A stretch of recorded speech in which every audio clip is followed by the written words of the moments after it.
joining us in this year's rendering competition at ETH Zurich.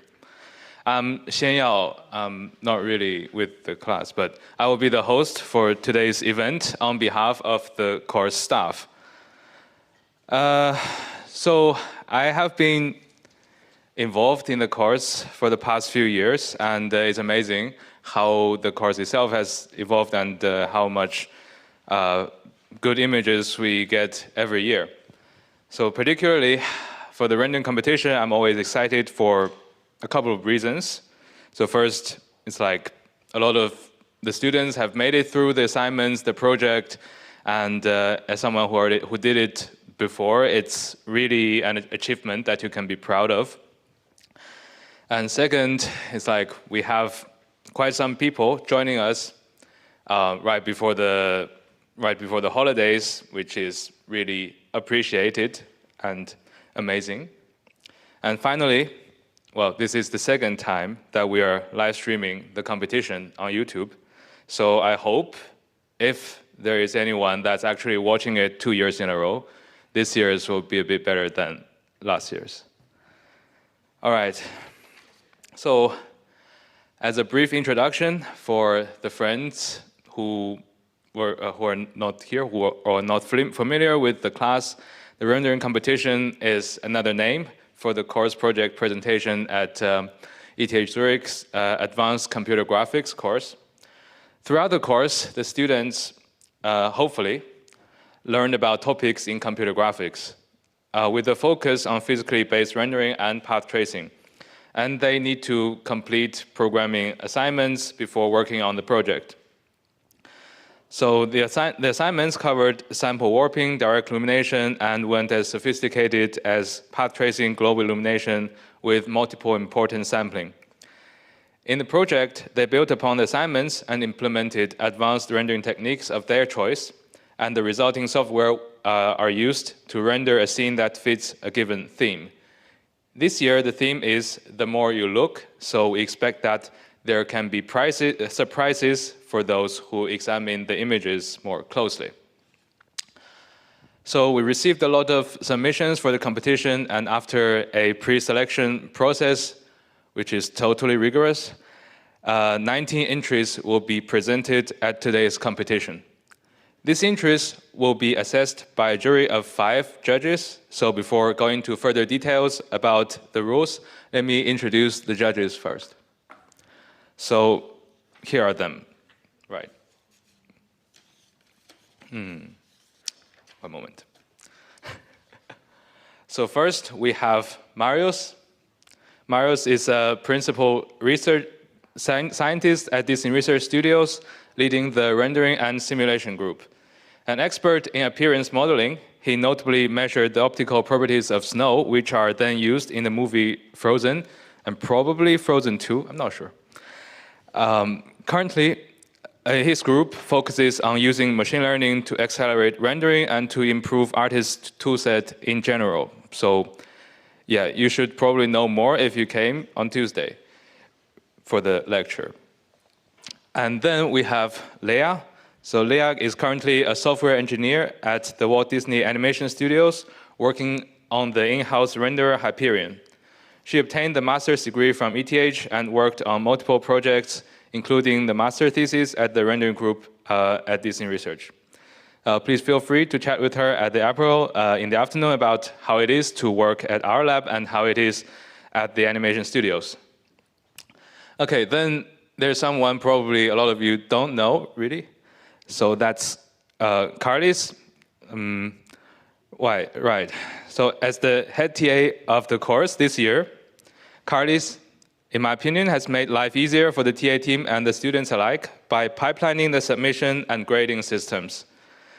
And he spent a lot of time on that. He is currently a joint PhD student at the Computer Graphics Lab at ETH and at Disney Research Studios, where he works on frame interpolation of rendered content. Yeah, it's super relevant of what we're talking about today. Right, finally, we have 2 more judges, Sergio and Dario. So they are more directly related with with the competition than those above, in my opinion, because they are the winners of last year's competition. This is their image.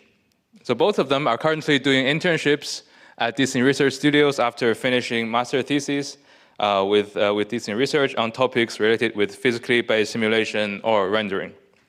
So I hope that within the jury, they can provide some insights for the others about the amount of effort required for implementing the features. All right. Now, the more important part, so the regulations. First, so what is a good entry? What is a good competition presentation? So the entries will be judged based on 4 aspects. The first is theme fitness, that is how well your image fits the more you look theme. The second is inspiration image similarity, that is to what degree the final image achieves the desired effects in the inspirational image. The third criterion, and probably the most important one, is artistic and visual quality. For this, I believe that there is a bar for each of us, but only the bar for the judges matter. And the final criterion is technical quality, which means the technical complexity and the correctness of features used in your image. So for this part, the judges might look at your report and implementation when they were trying to debate during lunch. So as I said before, we will have 19 presentations in total today. Among them, 7 are from individuals and 12 are from teams. Each single presenter will have at most 3 minutes for his or her presentation, and each group of 2 will have at most 5 minutes for theirs, and both group members have to present. After the presentation, we'll have 1 to 2 minutes for questions from the audience and the jury. And during the presentations, when there is only 1 minute left, we will notify the presenters. So we'll basically show some sign. When time expires, we will terminate the presentation and continue directly to the Q&A part. So please control the time of your presentations. So after all the presentations, which hopefully is sometime around 12 to 12:30, we'll have a lunch break, and during that, the judges will deliberate and select the winners. Then we are back at the lecture hall at 2:15 p.m. when the winners will be announced and prizes presented, apéro started afterwards. So this year, we will also have the Students' Choice Award, which will be a vote on Moodle available to the students after all presentations are done. So each student can vote for 3 entries, I believe. So perhaps if you want, keep some notes. So briefly introducing the prize. So we have the second, the third, and this one is for the Students' Choice Award. So we have some goodies for these places. And if it's a team, we will basically give one to each of the team members. And then we have something more for the first prize winner, which is a trip to Cyprus for Your Graphics 2024. I want to go myself, but I can't participate. Anyways. So I think, so now we are going to get to the presentations themselves. So what I show here is basically the current presenter and the next team to present. So please be prepared if your name shows up. And for Timon, please come. Yeah. So let's welcome and get everything started.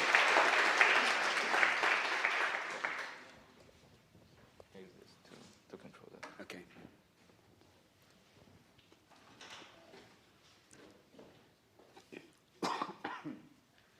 Okay. Hi everyone. I'm Timon, and this is an image or a photograph of ink in water, and this is what I first thought of when I heard the theme, the more you look, because ink has these very intricate shapes, and the more you look, the more you see in it. So I thought maybe I could reproduce this. And but this wasn't my final idea. I then went into Blender and experimented around with it a bit. It's very dark now, so you maybe can't see much. But I thought I'd put an octopus into it because it fits with ink.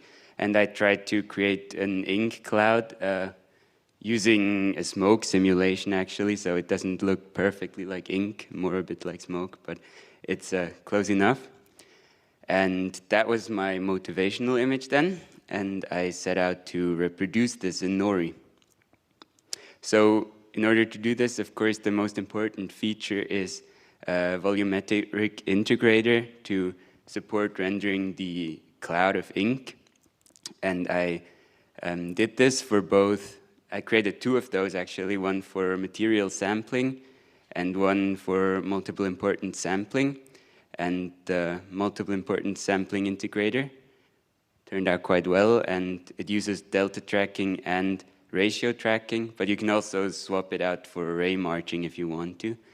And I also added the Hennier-Greenstein phase function for this. And then I also used the OpenImage, Intel OpenImage denoiser for denoising the image. And the other thing I did was, of course, creating the octopus, which I sculpted in Blender, which was quite fun, because there's a tool that seems specifically made for sculpting tentacles. But yeah, it didn't turn out great, but since it's the first time I ever sculpted anything, I guess I'm happy enough with it. And yeah, with that, we already come to my final image, which is this. It's also a bit dark, but it's not quite as dark as the prototype I made. And yeah, so the idea is also the reason why it has to be so dark is because part of the idea was that the more you look, the more parts of the octopus you also see. And if it were brighter, it would be too easy. So there's lots of these little tentacles hidden in the smoke or the ink as well. Also, yeah, it still looks a bit smoky. That's because it was made with a smoke simulation, of course. And the other thing you can see is that there are some artifacts in the volume, which are, you can kind of see the voxel structure of the ink. Because I didn't use any kind of interpolation between the voxels, it's just nearest neighbor. But I don't mind that too much because I feel like it gives an interesting look to or an interesting contrast to the otherwise very organic image. And yeah, that's it for me.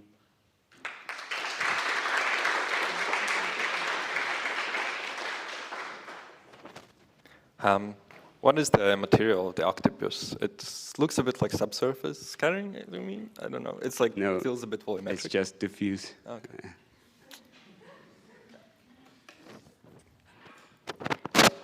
How did you make the eyes? Is that an emissive surface? No, it's just diffuse with an albedo of 1. Oh, okay. It's everything. Everything is actually one color except the eyes, which are white, and everything is diffuse in the image. There's no other BSDFs involved. How did you make the smoke simulation? Did you do it in Blender? Yes, in a Blender smoke simulation, and I used an inflow that goes very strongly downward, so it shoots the smoke into the floor, and then it sort of creates this cloud. Looks really good. Thanks.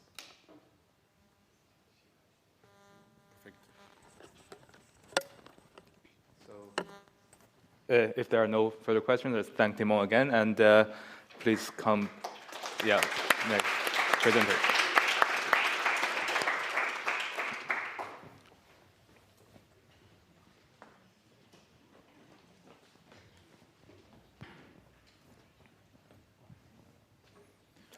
Hi everyone. My teammate is actually having a good time skiing in the mountains, so she will be with us in the video in a speed of 1.25. And this is our motivational image. The foreground object seems contradicting with the fancy scene on the wallpaper, causing a visual paradox. Our synthesis image generally follows the idea and adds some fantasy elements to it, which we'll see in the later slides.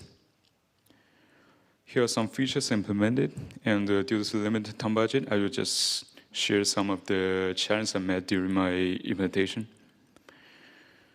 First, the algorithm part of the participating media, I think it's a bit demanding to figuring out the correct logic of important sampling and how to combine the scattering inside the media and on the surface. And also, it requires some engineering work to design how the module fits inside Nori. For example, my volume class requires information on the shape to query some of the position information. And so it's a design choice where we should invoke the activation function and to avoid circular dependencies. Also, there are some issues with dealing some imported resources like on VDB and Mitzvah volume file. Also, vendor UV mapping included some because some of our modeling shapes is they're composed of some triangular meshes instead of what we see. So we need to extra work to make the UV mapping right. Those who experience this should know what I'm talking about. Okay, and here's a part of my teammate.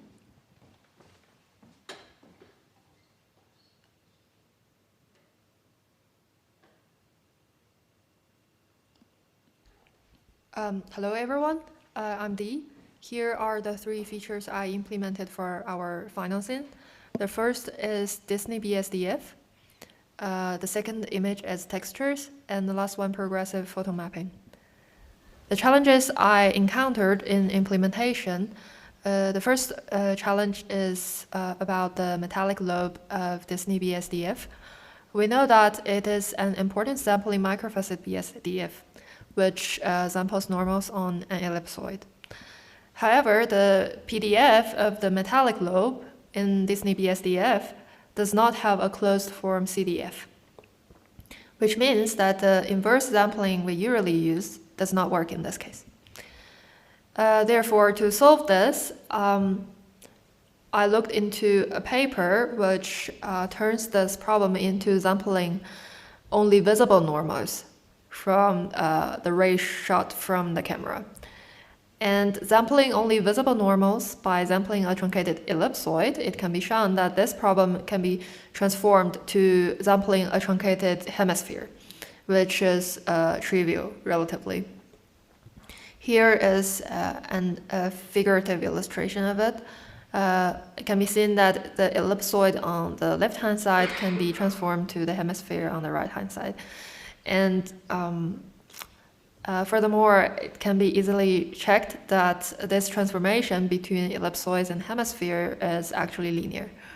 So the next challenge is on progressive photo mapping. According to the algorithm, progressive photo mapping runs the ray tracing path before multiple photon tracing passes. However, this contradicts Nori's logic because Nori always evaluates radiance through the ray tracing path. Therefore, to actually incorporate this functionality into Nori, we run multiple photon tracing passes and build corresponding photo maps at the pre-processing stage. And after that, every time when we shoot a ray from the camera and the ray hits, say, a diffuse surface, we do progressive evaluation of the intersection using all the photo maps we saved. And technically, this gives the same result as the original PPM algorithm, however, at the cost of using more memory. So is this finished? I think so.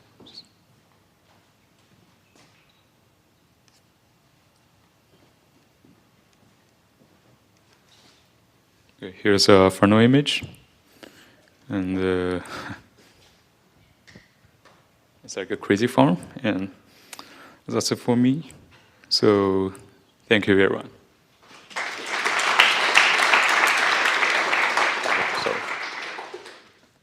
Hi. You talked about volumes.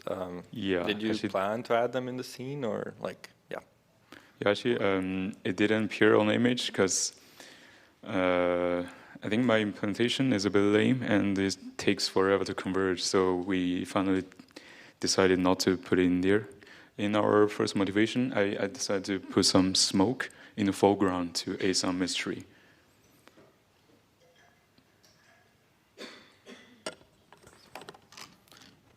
Yeah, thank you for the presentation. I was curious about what type of illumination do you have in the scene? Is this like a sphere light illuminating? And in terms of global illumination, what are the challenges in this scene where progressive photo mapping would be useful? First, I'm not in charge of the photo mapping implementation, but from the results I've seen, photo mapping tends to create more vivid shape for the models of the animals. But we finally decided to use path tracing because we think it's the vibe is more good using path tracing. This is actually path tracing. For photo mapping, we see things more clearly, but in this image, I don't want to see things that clearly to make a mysterious vibe. And for the illumination part, first, the main light source is actually the kind of moon in the scene. And also we use a backing fill light in the back of the camera to make it more illuminated.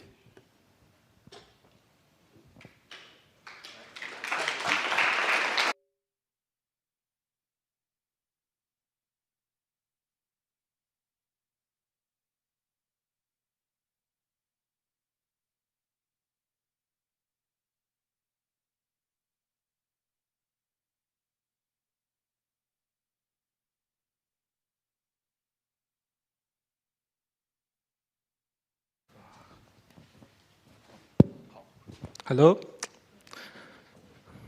Hello, my name is De Hongqiu, and it is my teammate Yiming Wang. And our final scene is motivated by the cover of the album The Endless River by Pink Floyd. For those who are not familiar with Pink Floyd, they are a fantastic rock band that creates beautiful albums and beautiful album covers. And in this image, the man is rowing adrift towards the horizon under a spectacular sunset. And the interesting point of this image that reflects the theme of the competition is that the man is drifting over the clouds rather than the river. And it is our final result. And we replace the man with the Lego man and change the texture of the boat to make it look more like paper to create even more visual tricks. And the renderer we implemented is photon-based. It supports all common light sources such as the environment map and the spotlight we use in this thing. It also supports different BSDF like the layered BSDF and the image texture. And we work in a team of two, and my work is mostly focused on the integrators and the homogeneous medium. In the following, we'll briefly walk through several selected features to them and finally connect them with the final result we get. To start with, I would like to talk about the stochastic progressive photo mapping, which is a surface integrator proposed by Hachisuka et al. In 2009. And the goals of this work is to reduce the memory usage of the photons and to reduce the complexity of having more sample per pixel, which is a drawback of their previous work called PPM, which is mentioned by the last group. And the basic idea is to emit a small number of photons at each run and conduct one sample per pixel path tracing as usual. And in order to add unbiased convergence and accelerate the process, SPPM will gradually reduce the search radius according to the following formula. And because the photo map will be deleted at the end of each run, we could have, in theory, unlimited number of photons and samples per pixel. And now we can talk about volumetric rendering. And I didn't find any literature on volumetric SPPM, but it is not hard to borrow the same ideas and assumptions from surface SPPM. We only need to replace one single photo map with two photo maps. And if we want to collect photons from a surface hit point, we only need to do the same thing as we do before. And if we want to query photons inside a medium, we just need to query the volume photo map. And because we are evaluating photons inside a sphere rather than a circle, we have to change all the formula a little bit. And now we can create the volume caustics effect like the one on the right and the clouds in our final scene. Next, my teammate Yiming Wang will talk about his work in this project. Thanks, Hong, and I'm Yiming. I'm now introducing you with my implemented feature. The first thing is the environment map, and I just want to show that the key point is the important sampling based on the illumination, and I need to evaluate the result with Mituba to keep the same color while reduce the variance and noises. And I think the main part is the layer BSDF. We want to make the boats have more gloss and reflection to make like wooden or paper boats, so it can fit the logo human. And this is a more demo for the layer BSDF. As you can see, on the left is a base diffuse model, and on the right, I coating a dielectric layer on the top of diffuse layer, and there will be more of gloss and reflection. And on the right is a rough conductor, and on the bottom is a rough conductor with a dielectric layer.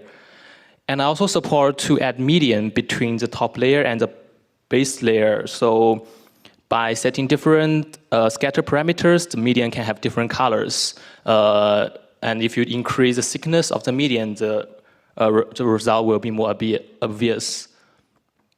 Yeah. And here is a comparison between our layer BSDF and the base diffuse layer. On the left is only a diffuse BSDF with image texture, and on the right, if you add some dielectric layer, there will be more gloss and reflection. Okay. Sorry. And also an important part to reduce noise is to implement mist for the layer BSDF. And on the right is my result, and on the middle is if you only use material sampling, use this layer BSDF. Layer BSDF. And on the left is the homework. Micro effect we used in the homework. Yeah. Due to time limit, I need to skip this part. And the final thing is the mesh modeling. We create the thing by ourselves in Blender, but we find that there will be some artifacts with the normal because the mesh, I think it cannot be very watertight or something. And so I tried several solutions, but all failed. And at last, I used the Instant GP to fit a neural SDF field of the mesh, and then I can export detailed and consistent mesh using the Marching Cube algorithm. And finally, you can see that our boat can have more details, and it will be more like paper boats. Yeah, I think this is the art. You can see that on the edge, there will be some, I call it art. Yeah, thanks. Okay. Yeah, this is our final image. Thank you.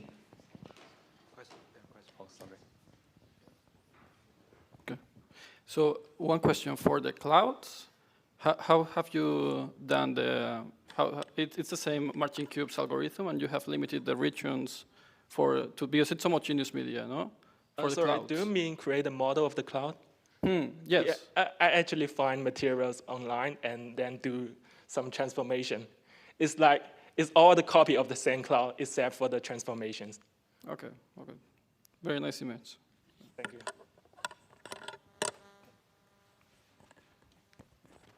There's some weird thing like between the boat and the right-hand side of the image. Do you know what that is, or like it's kind of, yeah.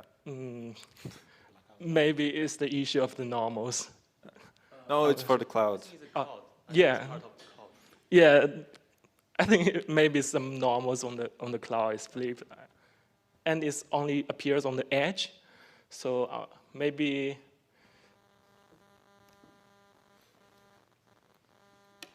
Maybe it's that our resolution is not big enough, and the scene is pretty large, and the path cannot hit that point.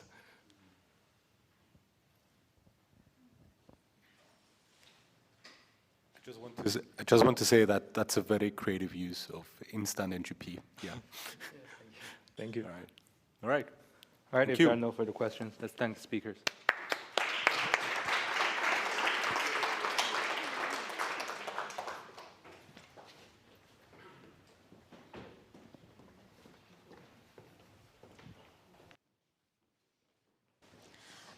Hello everyone, welcome to our presentation. And I will start with our motivational images. In the first one, you see a snow globe. From this image, we got the idea to create a multi-layered scene effect to create one thing in a focus and one other things in the background. And in the second one, we see many different kind of elements together.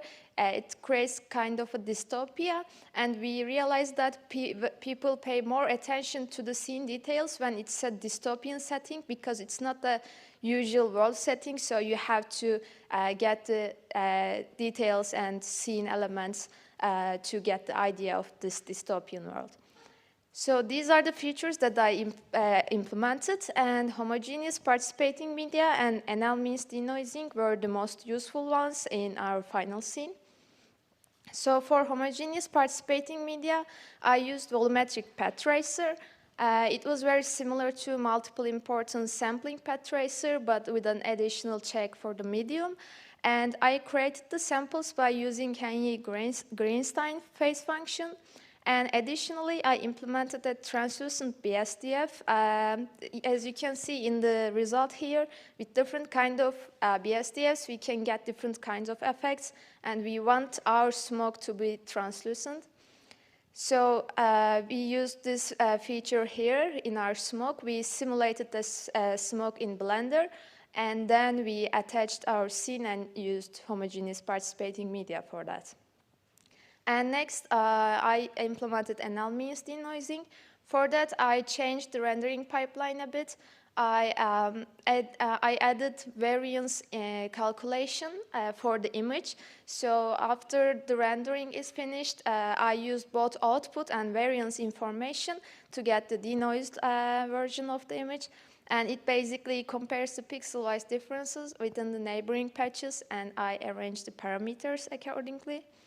And for our scene, you can see some example results, especially around the pipes, metallic pipes. We saw some noise. The other parts were more like better. So with the denoising, we got the results in the right parts. And now my friend will. Hi, I'm Jin, and these are the features that I implemented. The only part that I want to share is this BSDF, which plays a pivotal role in our final scene. According to the parameters, students choose they need to implement different lobes. My suggestion is that you first implement the different lobes separately and validate them with Mitsuba, and then you try to sample the distribution of different lobes, and you're more likely to get a reliable result.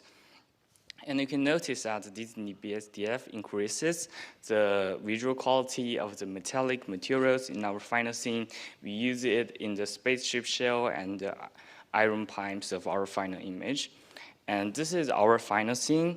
We use 2K SBP to sample it, and the render took 6 to 7 hours in total. So in Blender, we made a lot of design to make the scene more realistic. We add 2 spaceship models, and even in these spaceship models, we add 2 real robots to make the scene more exquisite. And we add extra emitters to make the smoke more realistic, even though these emitters will not show in our final scene. And for the tunnels to cross the window, we have a broken window mesh to make the effects more realistic. So even in the final scene, you can notice there are some pieces of tiny glasses in our final scene. The more you look, right? And we highlight the features used in our final scene, and we have depth of field to blur the pipes in the front a little bit. We have environment map emitter to create a Cosmo environment. We have participated media, and the computer screen, we use texture array emitter. And for all of the metallic material, we use this BSDF. And for the final image quality, we use NL means to denoising and the Stratfor sampling. So that's all. Thank you for listening.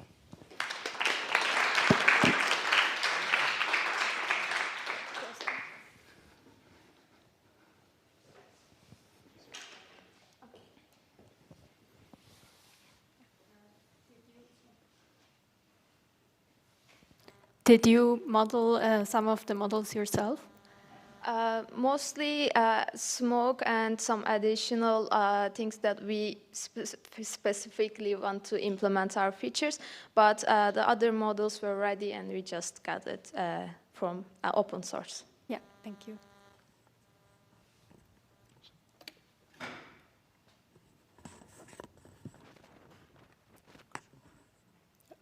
Also, the glass you got from an existing model, or did you do simulation for breaking the glass? No, we used an existing model, yeah, because we mostly focused on the smoke and other features. We didn't pay. And the glass is just a dielectric material, or did you do anything special for the material? No, it's the dielectric material, yeah.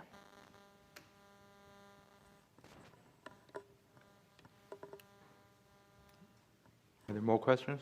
No? Then let's thank the presenters again.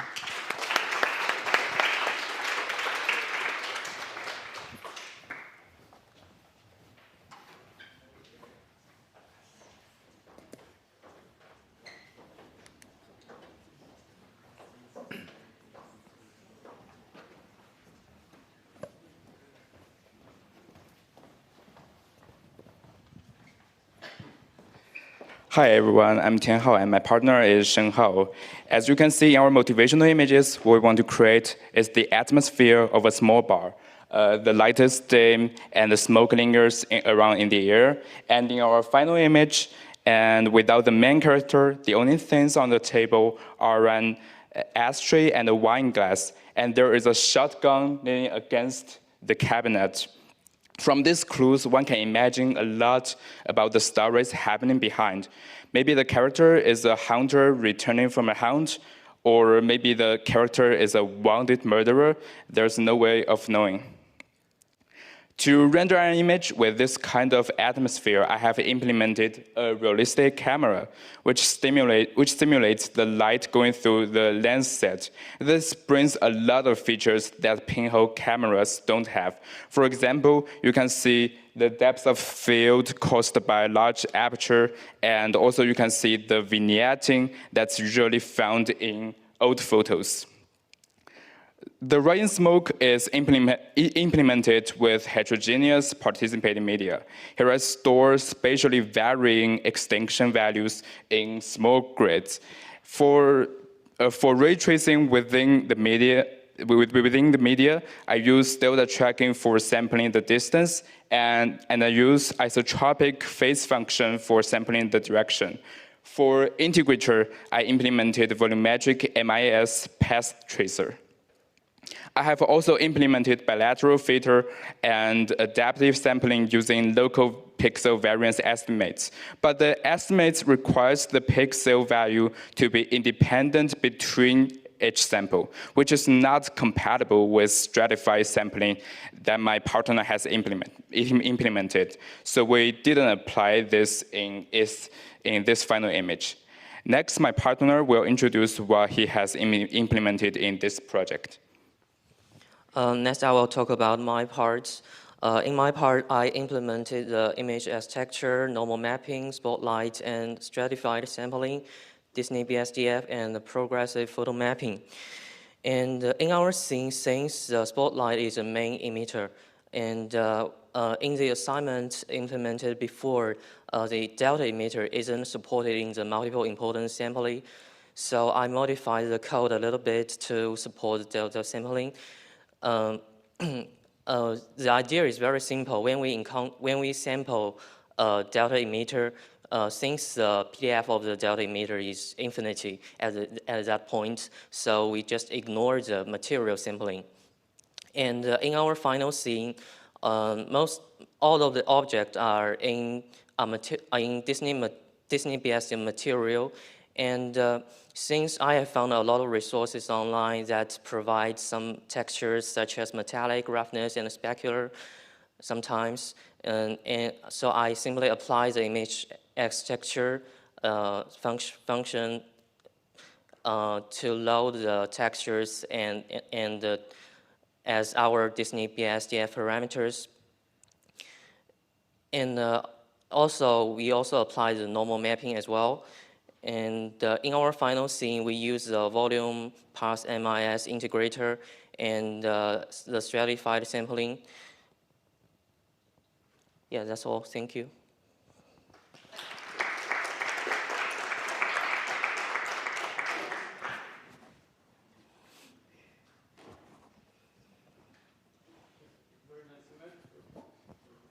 Very, very nice image. I have a question about the realistic camera. So how have you done like the configuration of the different lenses? Yeah. So this is a wide lens. It's from PBRT, the configuration file, or you have done? Yeah. The configuration file is from PBRT. Oh, okay. Very nice.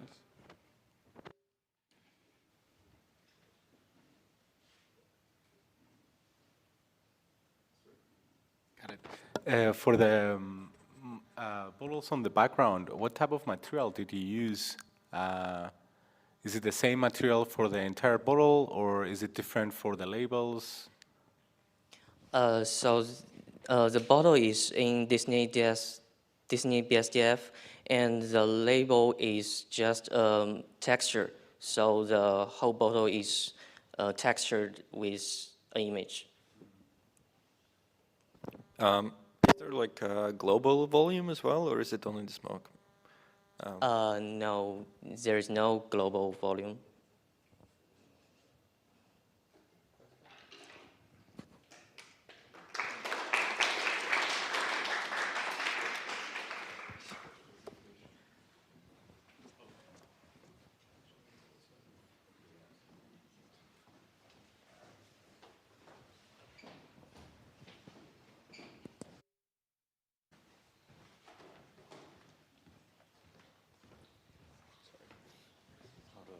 Skip these slides.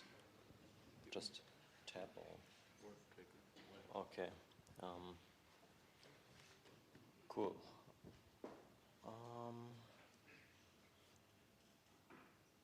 Okay, so yeah, I'm Daniel.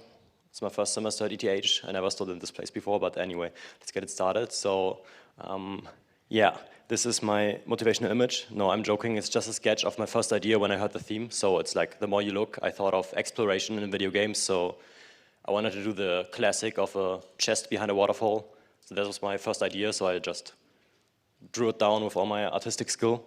And to have more inspirational thing to look at, where I can show some interesting parts. Right, I took this from some dude on Reddit and the Blender forum.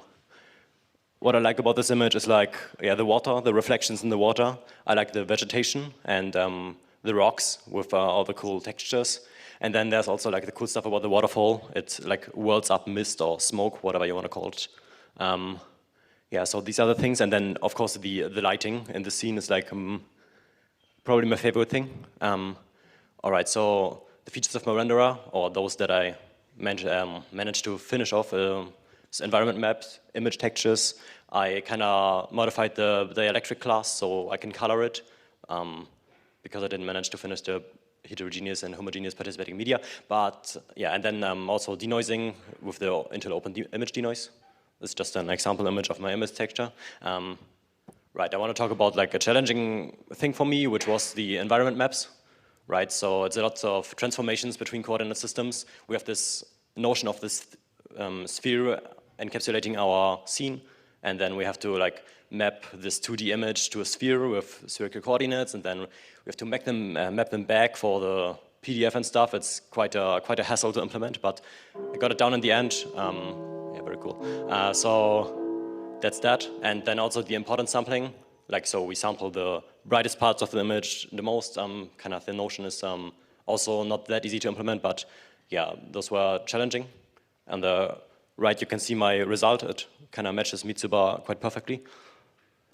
Right, I spent a lot of time on the modeling part of this thing, even though it doesn't give a lot of points, but yeah, that's that. I learned very cool features. So for example, grass and the scene, you can create it with particle emitters. And if you use trees, you can use geometry nodes to generate all the leaves and branches. You don't have to model everything yourself. For the waterfall model, I don't know how to model a waterfall, so I just simulated a fluid and kind of took a snapshot of that. And also for the landscaping, the rocks and landscape, I used a landscape generation plugin. It's quite cool. I can recommend using it. That's that. And then for the final image, yeah, that's my result. Hope you like it. That's it.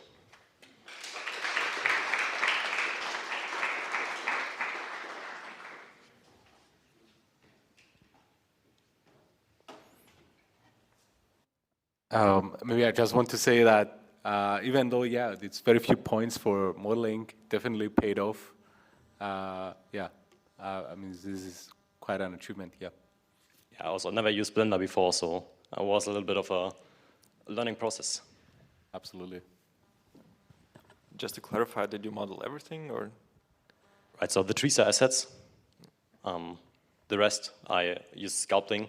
I mean, this grass, I didn't model everything in a grass thing, but I just emitted those onto the scene. Yeah.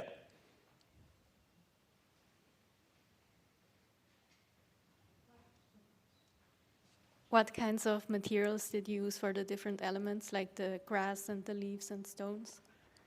Right, so I don't have any cool Disney BSDF, to be honest. It would have been good to have it, but they're just diffuse surfaces with image textures. I just got some good textures to play it over.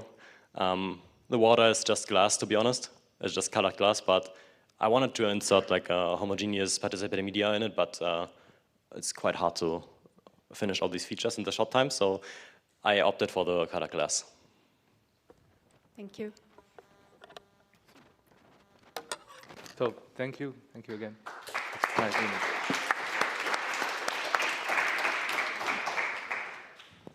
So just to note that we will probably have a short break after the 10th presentation, so not yet.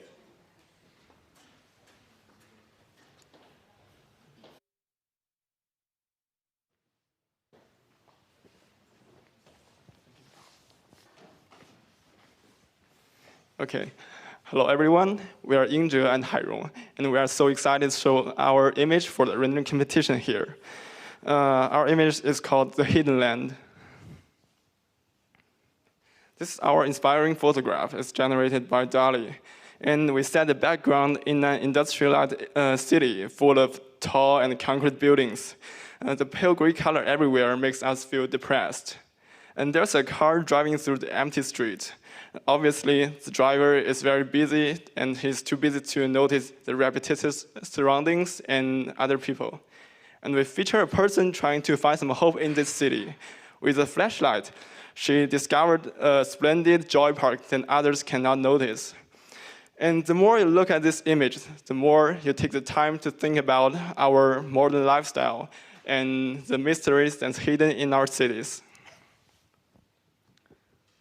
Okay, so here are some features we try to implement for our render, and those in purple are what we actually used for our final rendering of the image. So now I'm going to introduce one of my features, which is motion blur for arbitrary objects. And as you can see, on the right is a cube applied with this feature. It's rotating around the z-axis. And there are three parts that is involved in applying this feature. And actually, those are all described in the PBR book, and the most difficult part in actually implementing this feature is to combine them to actually get this result, and to put all of them in the structure of Nori. And that part is not in the book, and we have to figure out on our own. So next is Disney BSDF. Okay. In order to have a good presentation of the object materials, I implemented Disney BSDF. Especially, I implemented 4 lobes, which are diffuse, metallic, clear coat, and glass. They are each implemented as an individual material. And I linearly combine them using this equation here. And there shows 2 different materials that's made by this Disney BSDF. One is more metallic, and one is more diffuse, but both very realistic. So here is our final rendering of the scene. As you can see, it is in the dark. We do this because we want to increase the mysteriousness of our image so that it takes longer for you to figure out the detail. So the more you look, isn't it? But don't worry, we have prepared 3 exposure levels of the image, so it's not too dark to see. But first of all, as you can see, there's a warning sign and some caution tapes in front of the center of the scene that shows that this place is somewhat prohibited or forbidden. And also, as you can see, we have a house, a tree, a cactus, and some mushrooms, which are in the style of a cartoon, contrasting with the environment around. And also here is a brighter image, if that's more clear. So, next. And let's look into more details. As you can see, this light pole, obviously under this flashlight, it becomes more vivid. And the car at the corner is rendered using motion blur to show its high speed. Obviously, the driver is in such a hurry, and he's numb about the environment. And the sign shows, "Do not enter." But why? Maybe it's because we are gradually forgetting about the joy that we once had. We don't know. This left for you to imagine.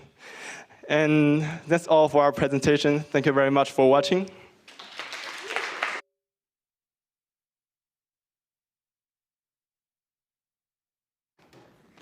Well, thanks for the presentation. How is the scene lit? Is it all with the spotlight that's actually positioned in the flashlight that the person holds, or?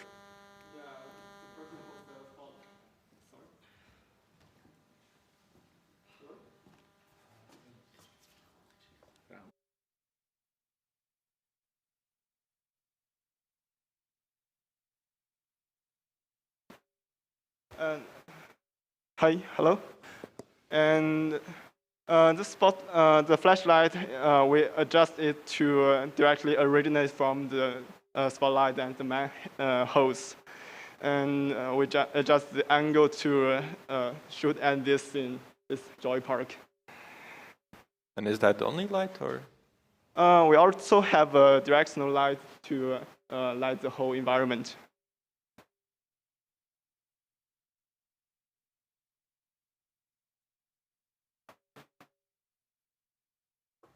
How did you model the buildings around the center? Is it like just a mesh, or is that procedural mesh?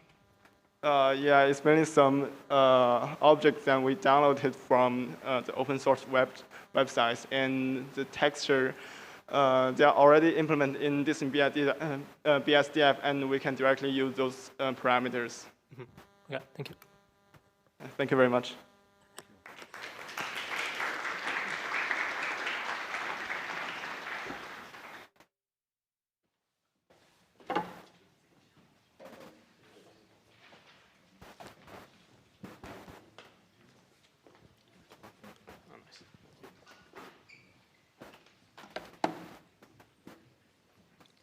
So a lower one. I'm just going to start by showing the image I drew myself of what I wanted to do. So I had these 4 randomly chosen objects, and I wanted to do like a light shadow play. So I have this abstract art, a pendulum, a desk light, and this Newton cradle. And the message should be kind of a smile on the floor and then a smile on the wall. And these are the functionalities that I implemented, and I want to focus more about the modeling and the motion blur, because those are the ones I had most fun with. So I never used Blender as many others, so I had a lot of fun learning this, and the challenge was basically to align all the objects to actually generate the message and the smile, which kind of again intrigues to look more, because you're kind of wondering how is this E generated on the bottom right. And for the motion blur, I really didn't want to touch the hierarchy of the tree or any pipeline things, so I really tried to avoid that. And basically what I did, I looked at the bounding boxes from the start and the end position, and then I interpolated between these 2 positions. And basically every time I moved a little bit, I added all the new vertices to the bounding box to create this entire bounding box for the movement. And then every time I throw an array into the scene, I sample a random time and then move the object by that amount between 0 and 1, and then just use that object inside the scene. Yes, and this leads me to the last scene. So this is what turned out to be my scene. Here, so blue, I used measured BSDF, and the orange boxes represent where I used motion blur, so for the pendulum. What's kind of not clear to see is how this E is generated, so I would like to go into a bit more detail here. So these 4 dots are area emitters, but they actually just visualize the spotlights that I have there. And basically they shine on these spheres of the Gaussian, this Newton cradle, and these spheres kind of have missing slots, as you might see, and that just lets light through at certain place to generate the E on the floor. And then the hidden message is harder to see that I wanted to, but I guess that's not too bad given the theme. So you can see here the S, M, I, L, and E. The I is very short, I wanted to do it bigger, but then the mouth would have been outside the smile, so that was a bit difficult. But yeah, now that you've seen all the features, here's the end result again. So thank you.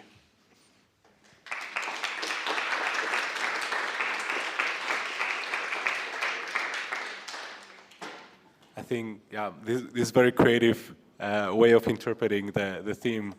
Very nice job, and I'm happy to see how you decided to do the smile, actually, with the motion blur. I think that was a pretty cool idea.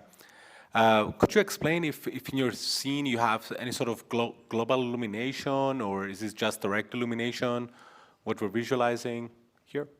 So I have many spotlights to kind of create different letters. I have one directional light coming from basically along the x-axis, and then it was very dark, so I included one more point light just somewhere on top to make it all appear more brighter without creating any artifacts in shadows. So it's, yeah. So it's a path tracer with multiple bounces? Yes. Okay, yeah.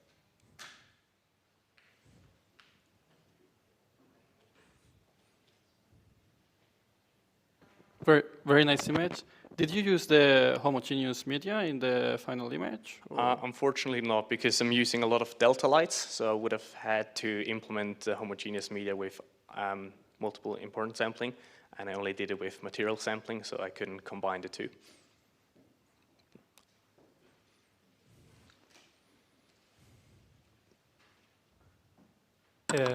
You got a lot of elements playing together in your scene. Like, how hard was it to get them all to combine nicely, or like to show the actual thing you wanted to see in the final image? Did you do a lot of iterations in Blender, or did you visualize in Nori? How was that process?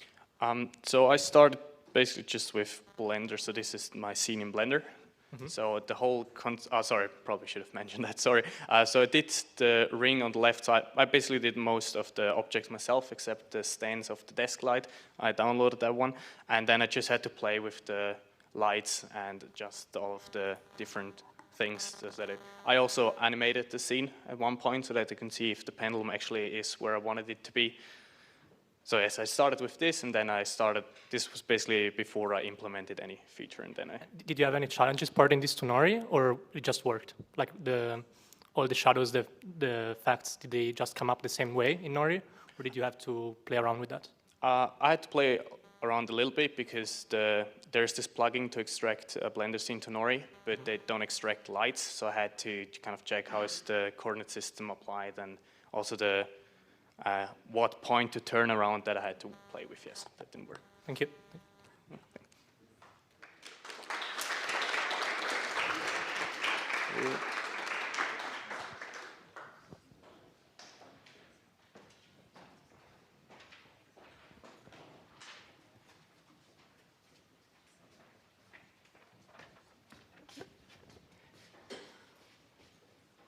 Oh, wrong way.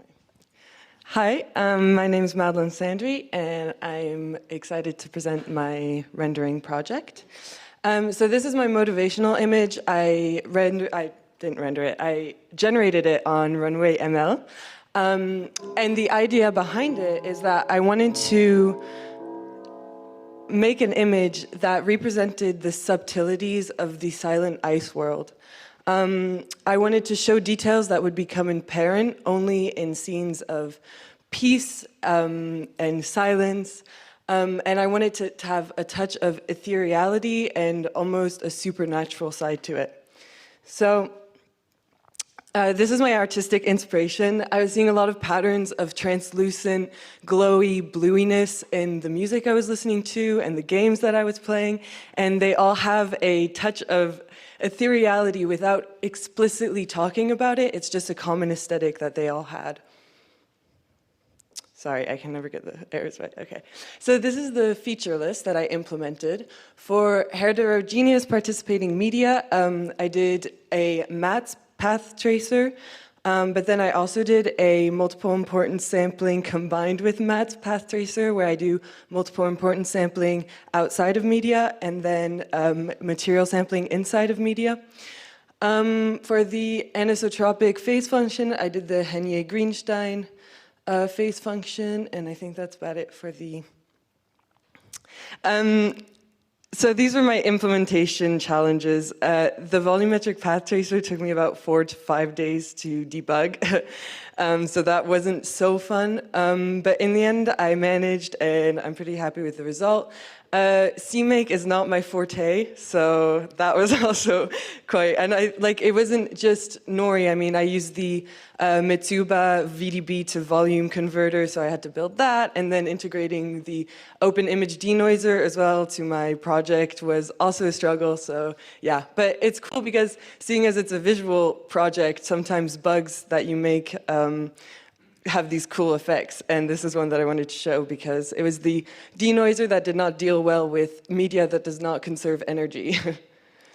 So this is my final image. I turned up the exposure for the sake of the presentation, so I hope it looks good. I'm quite happy with the result. I think it captures the essence of my original goals. It has a few details that become apparent the more that you look at the scene. So for example, you start seeing curved faces in the ice almost, and these subtilities in the water in the lake that is homogeneous media, so it's translucent, so we see these islands of ice dipping into the water. And then in the middle you have these stalagmites, and some of them are kind of glowy and hidden behind this light smoke that give us the impression that there's something hidden behind the ice there that we don't know what it is, and it's very enticing for the viewer.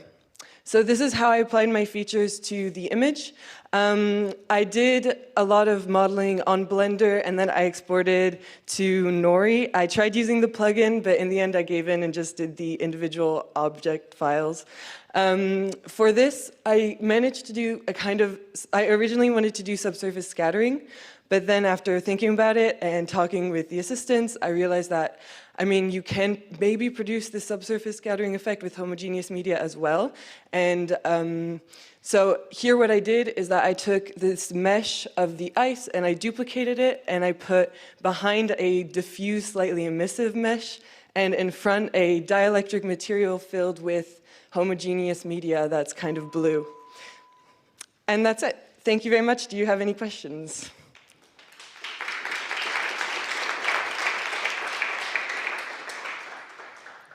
Oh, yeah. Sorry. There you go.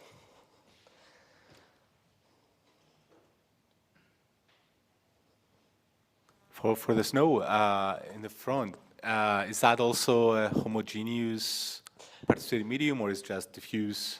No, I wanted to do something, but the thing is, this already took, this is 4,000 samples, and it took 24 hours to render. So I tried to limit, there's so much homogeneous media in this scene, so that's also why, but I tried to limit where I could putting media so as to not have my computer crash. So yeah, this is actually just a modeled scene. I got some of the assets from CG Trader, and then I manipulated them in Blender myself. And then, so this is just like one of those meshes that I put a diffuse white BSDF on. What is the thing in the middle, like behind the smoke in the background? Is it like more... Behind the smoke, here? No, like a bit left. This? Like in the really middle, that light. The white thing there? No. No, is it like another lake there, or? I did put a light, so what you see kind of looks like snow, but it's actually an emitter to give depth to the scene from the back. And then in the way middle, it's another mesh that isn't duplicated with a diffuse in the background. So this is just like a dielectric homogeneous media, like filled with homogeneous media ice scene to give this kind of, I don't know, like a window to the back of the cave, I guess. Yeah, sorry. I really had to look twice to figure out whether the camera's underwater or above the water, so it looks a bit like a 3D illusion to me. Was that also a bit of your intention?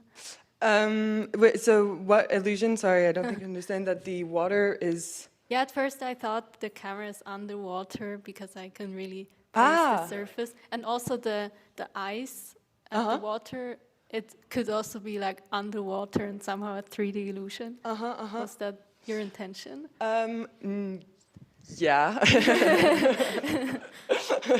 Sure. No, I didn't do it on purpose, no. But I guess, yeah, I have this thing whenever I do scenes. Well, I mean, it's not like I've done 1,000 scenes, but of just kind of seeing what effects happen and then pretending that that's intentional. But yeah, it fits the theme very well. Thanks. Yeah, I just also want to comment on that basically the smoke kind of looks like a reflection of a water surface. Originally, that's how I perceived it. So cool. it made me think that, well, okay, maybe we're above water and we see reflections from the surface. But yeah, now I understand. Oh, okay, yeah, no, I see. That's cool. Yeah. You definitely have to look twice. Yeah. There's no water, right? The water is a lie. There's no water, right? I mean, the water is here. It's this lake here underneath. So like this brown. I understand. Yeah. And I made it a really dark lake with this is just like dielectric and then homogeneous media underneath as well. Got with it. Bump map to make the ripples. Absolutely. Thank you. Thank you.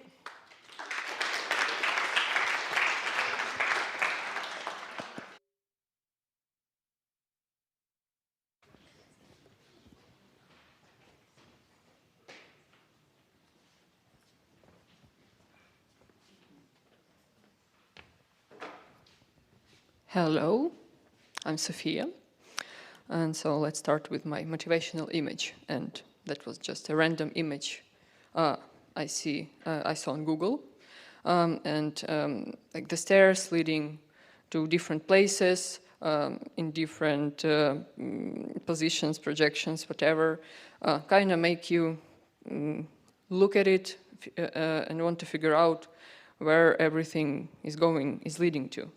And I mean, it doesn't necessarily have any interesting technical effects, so I decided that maybe I can add a homogeneous participating media to have like a more foggy effect and light pouring into the scene. And so this is my implemented features. Well, at least I tried. Not all of them I used, but I mean mostly homogeneous media. I used a bit of images as texturing and denoiser, and additionally I tried to model the scene myself. Yeah, I had quite a lot of troubles with the scene and exporting the objects. I wanted to have like a centerpiece with a tree, and that mesh I just got from a website for free. But I had so many troubles with converting it to the object file that Nori can actually process. So in the end, I had to just exclude the tree completely. Yeah, talking about my meshes, you know, I'm not a professional 3D modeler, so it was a challenge. Mostly because of topology.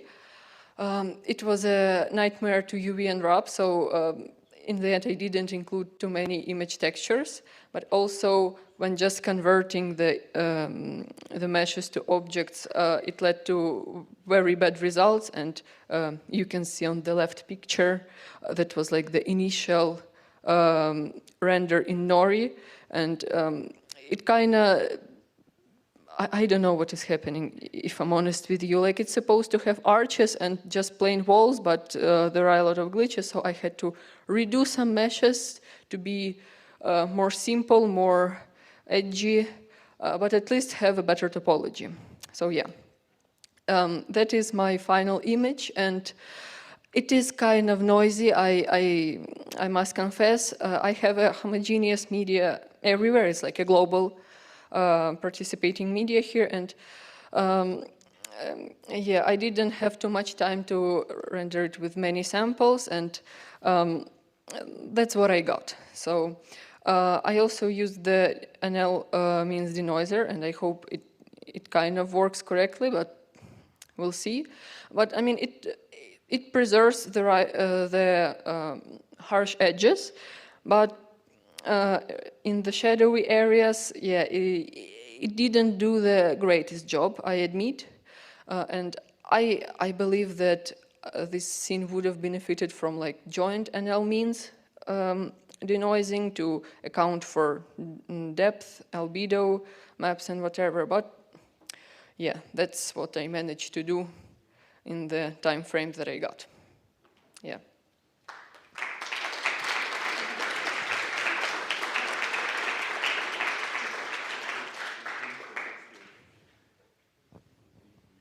Questions?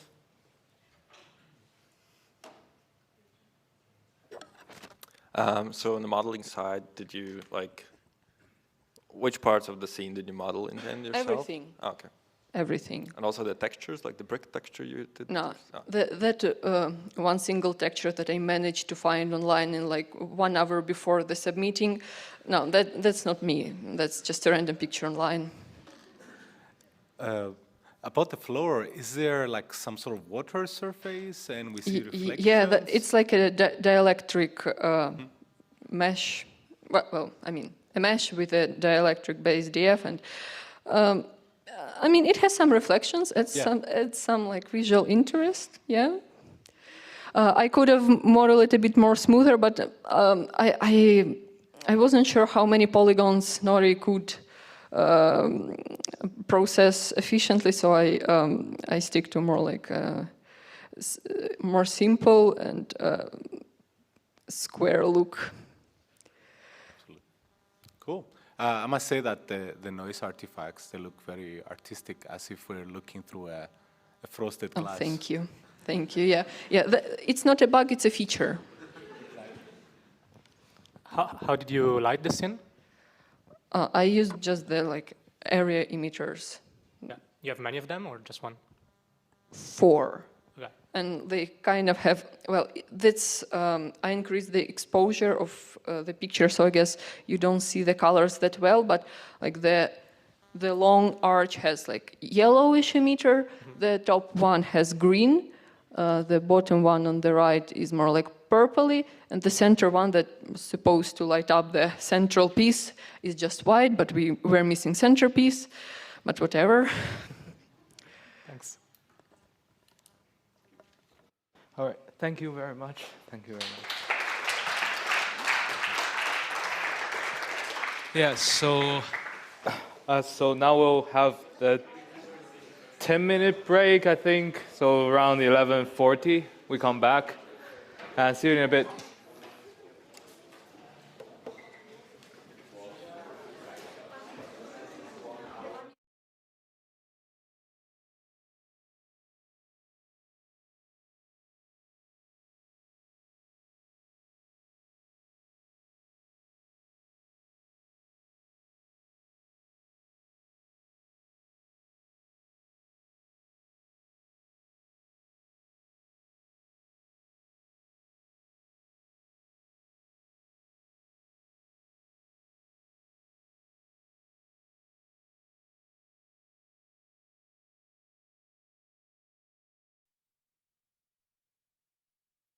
So, welcome back, everyone.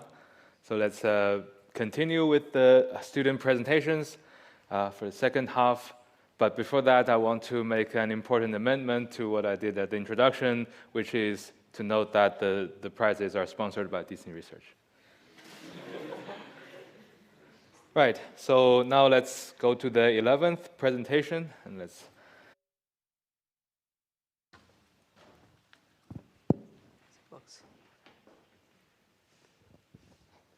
Welcome everyone to our presentation titled The Cursed Ramen Cart. I am Nilaksh and this is Entyol. Let's get started. So a quick outline of what the presentation comprises of. We'll start off by introducing our motivational image and what it means to us and how it led to the final scene. Then we do a brief overview of the list of features that we have implemented, followed by a quick look at the technical challenges. And then we end with the presentation of a final scene known as the cursed ramen cart. So to start off with the introduction. So for our motivational image, we choose a ramen cart, for example, this one here in the picture. And the reason for that is because a ramen cart gives you a canvas where you can put a lot of small objects. And once you render the scene and once you have the final image, you can go and check for the, let's say, the Easter eggs inside of the final image, which is, I think, the theme, which is like in line with the theme of this year. So now we are going to continue with the features that we have implemented for our 3D scene, starting with the Disney BSDF. The reason why you choose Disney BSDF is simply because it gives you a lot of flexibility in the types of materials that you can represent, ranging from plastic to wood to metallic, etc. The second one is images as textures, and this one for obvious reasons, because if you're going to have a 3D scene, for example, a ramen cart in our case, to have textures, it means that you are going to create a final scene which is going to feel more alive and look better. Images as textures allowed us to implement textured emitters, which will be very useful in modeling the lanterns of our ramen cart. And then we decided to implement normal maps to have small nitty-gritty details on low poly meshes. I decided to implement the realistic camera model to have nice vignetting and depth of field effects if required. And then finally, we added subsurface scattering because we wanted to add a human touch to the final image. So moving on to the technical challenges. So for the technical challenges in the case of the Disney BS, we have mainly two. First of all was the fine-tuning of parameters. In our case, there were only 5 parameters were required for the project, but since we had 4 lobs, we ended up implementing around 7 or 8, but we only used a small part of that. And of course, for example, if you want to represent a specific metal, you have to go there, change it by hand, and see which one works, which one doesn't, which of course it takes time if you have a lot of different materials in your scene that you want to represent. And the second one is the implementation of the sampling methods, because since you are going to have different lobs, they're going to be important sampled differently. And of course, if that is not implemented correctly, that becomes a problem. So for the normal mapping, it took a lot of time to realize that it was actually the image encoding that was making it fail, but not my code to perturb the normals, and it ate up a lot of time. Importance swing, the realistic camera model proved to be a big challenge because you want more importance on samples which are near the center of the lenses because they are the less obstructed ones. And I had almost in all of my images a lot of vignetting compared to PBRT because my samples near the periphery were getting equal importance because the bounds were just of the same size. They are supposed to be smaller. And the surface sampling in the VSSRDS was the biggest challenge. So if to get those nice translucency effects in the thin parts of meshes, if you don't sample the outgoing point of the light correctly, you won't have those nice effects. And the importance swing also matters a lot because you want to scale up the amount of light being emitted with the number of intersections you find. So the thinner the object is, the more intersections there are, and the lighter the thinner parts are. But that took a lot of time to figure out. This here is a dragon-shaped blob of ketchup. So finally, we present our result, the cursed ramen cart. So we do a lot of post-processing on the scene, not a lot actually. So we just denoise the image using an online denoiser, and we increase the exposure. And this leads up to the final image. So something very small I wanted to mention is that this was rendered using 1000 samples per pixel. So this is like the reason it has quite a good quality on Euler. So in this case, I think like the most important feature that we used, like the one that made it look like, let's say, clean, minimalistic, was like the Disney BSDF, because we used it all over the scene. So in the case of the cloth, in the case of the cart, in the case of the wood, in the case of the pots. The lanterns are modeled as textured emitters, as spoiled earlier. And we have this red-colored, so we gave a color to the dielectrics. We specified a specular transmittance, and we gave a color to the crystal-like objects. So this red sphere sticking out of the pot, we call it the blood crystal, has this nice crack-like looking feature on top of it that's been done with normal maps. Now this hand that sticks out of the pot and looks creepy is actually a subsurface scatterer, which didn't work as intended, and we wanted to add it to add a human touch, but we instead ended up adding an inhuman touch. So the outer layer is a dielectric. And since we are using path mats, half of the samples which are sampled at the behind of the hand end up at places which are not lit by anything, because of which the insides look so dark and grainy. And the reflections from the outer dielectric layer actually ended up dominating. So even though it didn't work as intended, I think it failed elegantly, and we got this nice, creepy, cursed hand sticking out of an earthen pot. To conclude, there's a nice Easter egg. We have the only non-cursed object in the scene, that is the Utah teapot, just chilling like a blue crystal in the middle of the cart. Yeah, and that ends it.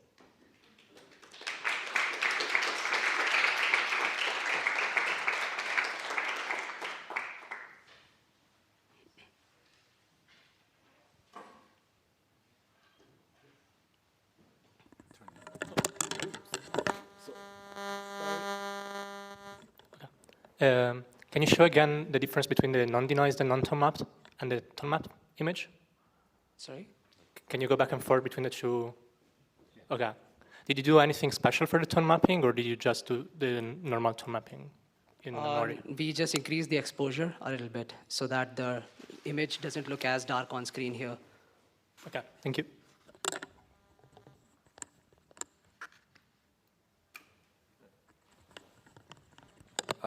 This denoiser used is something online, right? Is it just like a image space, like without any buffers, or? It's on the image space. Okay. It's after we exported the bitmap file. Thank you. Did you download the models, or did you model them yourself? So we downloaded a very nice ramen cart model we found on Sketchfab.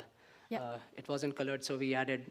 So it had basically like 100 meshes, so we placed the camera a bit tactically, and then we removed all the objects which weren't directly visible, and then we added Disney BSDF-based materials to each and every single one of them. We had like 60 of them to label afterwards. Yeah, thank you.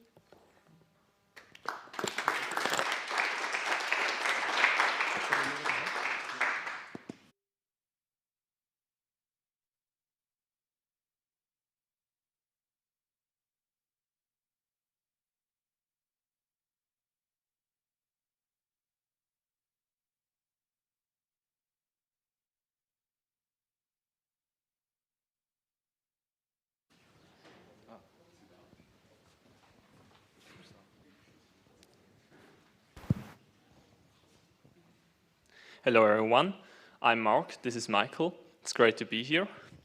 So for our motivational image, it appears like we were not the only ones who were motivated by the famous relativity of Maurits Cornelis Escher. And this image corresponds to the theme, because one has to surely take some time to look at it to understand what is going on. Concretely, there's 3 directions of gravity. For our implemented features, we divided them into 4 categories. We have quite some features for volumetric participating media to render nice effects like clouds and fogs. Then some additional emitters and textures, as well as a realistic camera model to make our images more interesting. And then finally some other miscellaneous features. For homogeneous media, we allow for a spectrally varying extinction coefficient, and we sample a free path by first choosing a spectral channel and then sampling a distance along in this channel with the extinction coefficient of this channel. Then for heterogeneous media, we use delta tracking, and there we assume a spectrally constant extinction coefficient, and to get the density values for the different points in space, we read the density from a density grid that was passed to Nori via a volume file. And one challenge there was to transform the world space point to the coordinate system of the volume grid. And then I also implemented 2 versions of a path tracer, one that does emitter sampling and one that does material sampling. Then we also added procedural textures and volumes, and we used fractional Brownian motion to model them, which is basically layered Perlin noise. And first we did some 2D and 3D textures, like in the image on the left. But then we also took it a step further and used it to render the FPM value as an input density for a heterogeneous medium, and this allowed us to render nice clouds like there on the right. Okay, so hello everyone. The first feature I like to talk about is the realistic camera model, which essentially replaces Nori's default pinhole model. For this, I followed the PBRT approach, which supports specifying a lens description file and then loading this file and tracing the ray through a lens setup. Here you can see three kind of extreme lens setups, so the telephoto with a very narrow field of view, or the fisheye giving a very wide field of view for the same camera position. Then another feature that I would like to talk about is actually, let me go back. One challenge here that I want to mention is that I struggled a bit with was constraining the sampling for the camera. So instead of just sampling from the physical film plane to the first lens elements, I actually constrained the sampling to just the exit pupil. And debugging that was quite a lot of work, but it it reduced the noise quite a lot. Then for environment emitters, you have seen these probably quite a lot. This is a version using just the naive uniform spherical sampling. But as we've learned in the lecture, you should actually important sample based on the luminance of your pixels. So this is what it looks like afterwards. I can maybe switch back again, so you can see it's for the same sample count, visibly reduces the amount of noise. But without further ado, let me now show you our final image. So here I want to point out a couple of elements. The first one, of course, the environment map, where we just used it for a night sky environment. Then you can also see on the plane that we are using heterogeneous volumes, which were procedurally generated using the previously mentioned fractional Brownian motion. And we rendered this on the Euler cluster and also used Intel's open image denoise, which allowed us to increase the sample count quite a bit, which allows you to zoom in. So I would like to point out this small part of the scene. Maybe you have noticed that the floor material looks quite similar to this small table that is over there.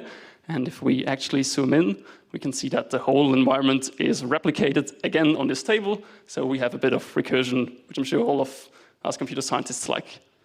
But that's actually all I have wanted to say. Maybe just one small detail. The figurines are made up of a homogeneous volume. And with that, thanks for your time.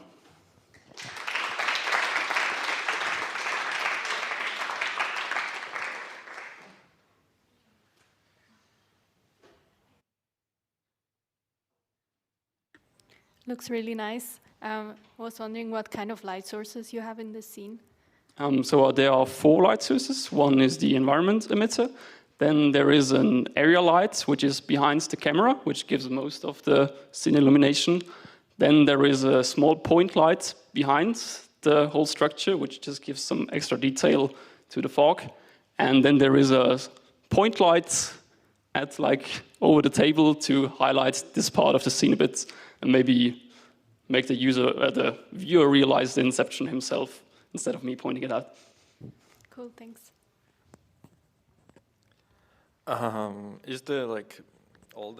Is it a single instance of procedural volume on the ground, or is it many instances of that? So essentially, we use multiple bounding boxes, if that's what you mean, and then we just populate it. So there's essentially a large plane bounding box to get the procedural volumes on the scene. But then you can also notice maybe that it's going up here a bit and here and also a bit over the stairs. So we just adapted the bounding box. So we have these effects. Do you use any interpolation for density across the voxels? Yes, inside the different voxels, I do trilinear interpolation between for the density values.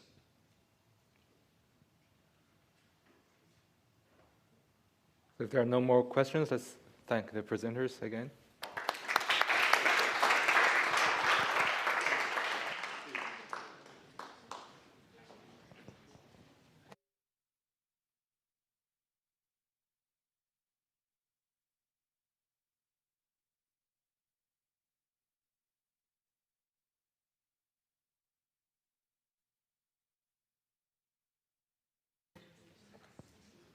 Nice. Hi, I'm Andrei. So let me start from my motivational image. It's supposed to interpret the more you look theme by taking it directly. There's a gallery, and you're supposed to look at it. And another layer of the more you look idea is that images in the gallery can follow the common theme that unravels upon looking. Then you can notice some figures maybe in the fog, and some pictures may be unusual in some way. So this was a preview submission, and final version after more samples taken and some tone mapping is done with denoising is like this. So the features that I used here is homogeneous media to implement fog, Disney BSDF to add nicely looking textures, and also images as textures apparently for images in the frames, and normal and roughness maps for these external textures that look super nice. For example, for frame canvases. And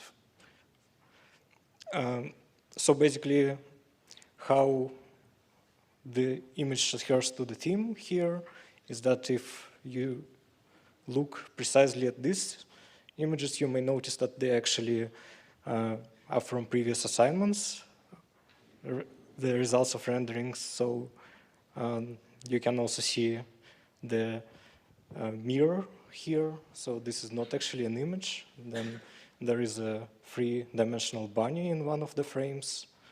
And in the fog, figures are playing with bunny too. Then there is a huge amount of bunnies in the scene because it's supposed to show that this is actually a gallery of computer graphics, and there are these cute and evil bunnies opposing each other. So you need to guess which bunny is actually in the middle. It's probably one of them. Then there is one armadillo actually not looking towards you.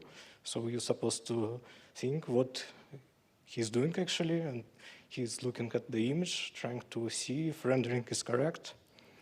And then a less obvious detail is this figure. You can think of it turning towards us and looking towards bunny, or turn towards the light, so it's left unanswered. And the last thing, if you're super attentive, then you can notice that this console there is positioned backwards. Yeah, so thank you for attention.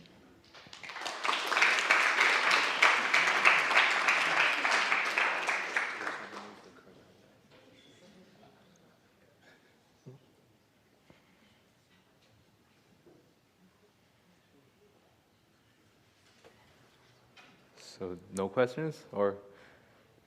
Oh, I can ask. Is it like all filled with like a uniform homogeneous media? Yes, yes.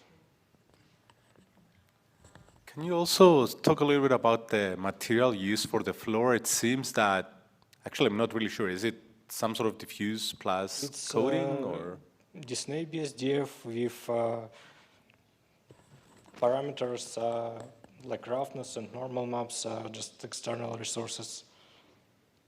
I see. So there is like a normal map you load to basically model, I guess, the lines you have across the tiles, etc. It looks very convincing. So yeah. All right. Okay. Yeah. Thank you. Thank you.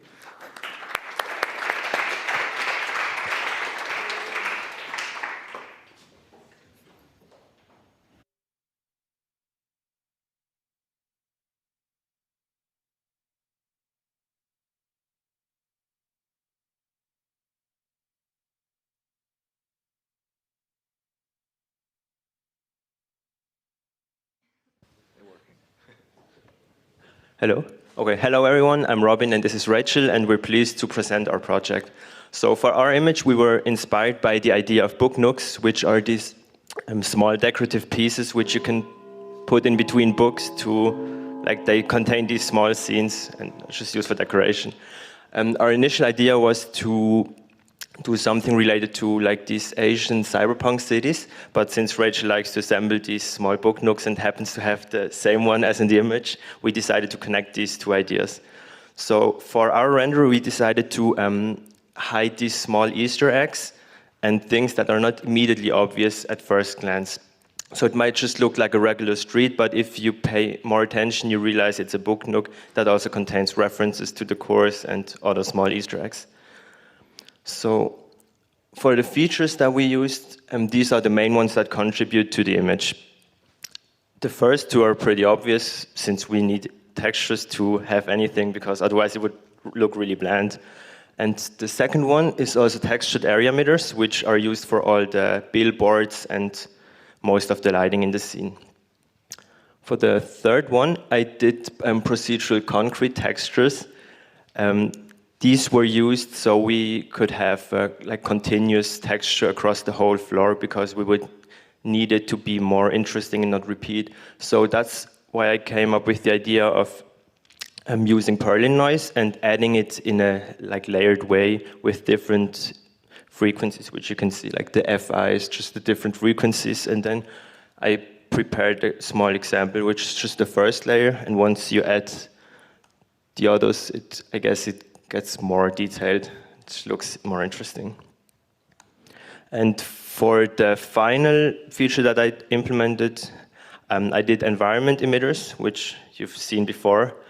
The issue, I think that one was the most challenging, because I had some difficulties sampling them correctly. As you can see, there's some fireflies and noise, and I'm not sure I did it correctly. I think there might still be some noise in the final image, but I guess that just ties in with the theme of the more you look, the more artifacts you can find.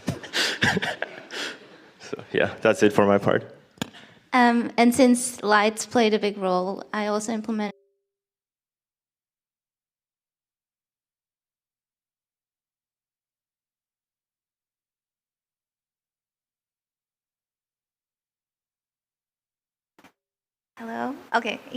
spotlights, and which were just a modification of the point lights. And then for modeling, the whole scene was modeled by me. I was largely inspired by my book nook itself, and generally wanted to fit more of the Asian theme into it. So I also modeled like a ramen shop. And then in Blender itself, I also like tried a little bit with different colors, lights, and stuff to see how our final image could look like. And then one of the more important things that adds a lot to the scene itself is the mirror.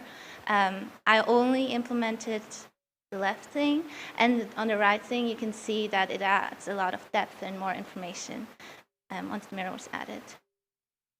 Now our final image looks like this, and yeah, so since the physically based rendering book was really helpful in all of the implementation, and we would not have come that far without it, we thought it would be fun to place the book nook between those books. And then the textured area emitters and the spotlights contributed a lot to the light in the scene. And then you can also, it's hard to see where the mirror is, but what I modeled was completely straight, so anything that bending afterwards is the reflection of the mirror. You can also see the concrete texture, and the fact that we did a ramen shop also was inspired by nori, which means basically seaweed in Japanese. So I thought that would be fun too to add to the scene. Yeah, that's pretty much it, I think.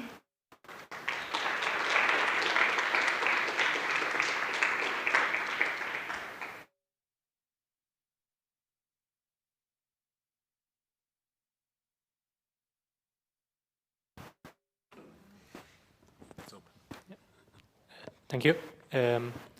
Are all materials diffused in the image, or did you have some kind of, I mean, I see some glass, but what other materials did you use? Mostly were the electric, diffused, but the overhead thing, I used the electric one, which also was supposed to hide the spotlights itself, but yeah, artifacts also. But yeah, diffuse. I wanted to ask about the mirror. Where is it placed? I cannot understand the Okay, the so here on the geometry. left side, the thing that's blank over there, that's where the reflection plane I placed, which you can see on the left, on the right side. So, yeah, the ramen shop you see on the bottom left there is the actual thing, but on the top left is the reflection of the ramen shop. I Does that see. make sense? I see. And is it tilted or is it? Yeah, it's tilted. Ah, okay. Yeah. I think. Okay, got Yeah. it. Got it. I understand now. So- Thank you. Thank you for explaining that. Yeah, it's also a little hard to see. So technically, in that dark space up there, if you were to put your face there, you would see yourself, if that makes sense. I see. Okay. Got it. Thank you. All right, so let's thank the speakers again.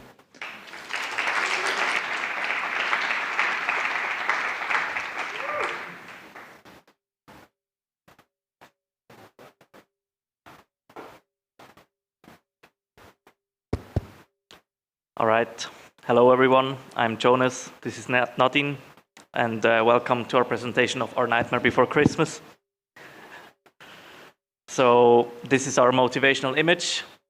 We imagined a scene with a Christmas tree in the foreground and then having some Christmas ornaments.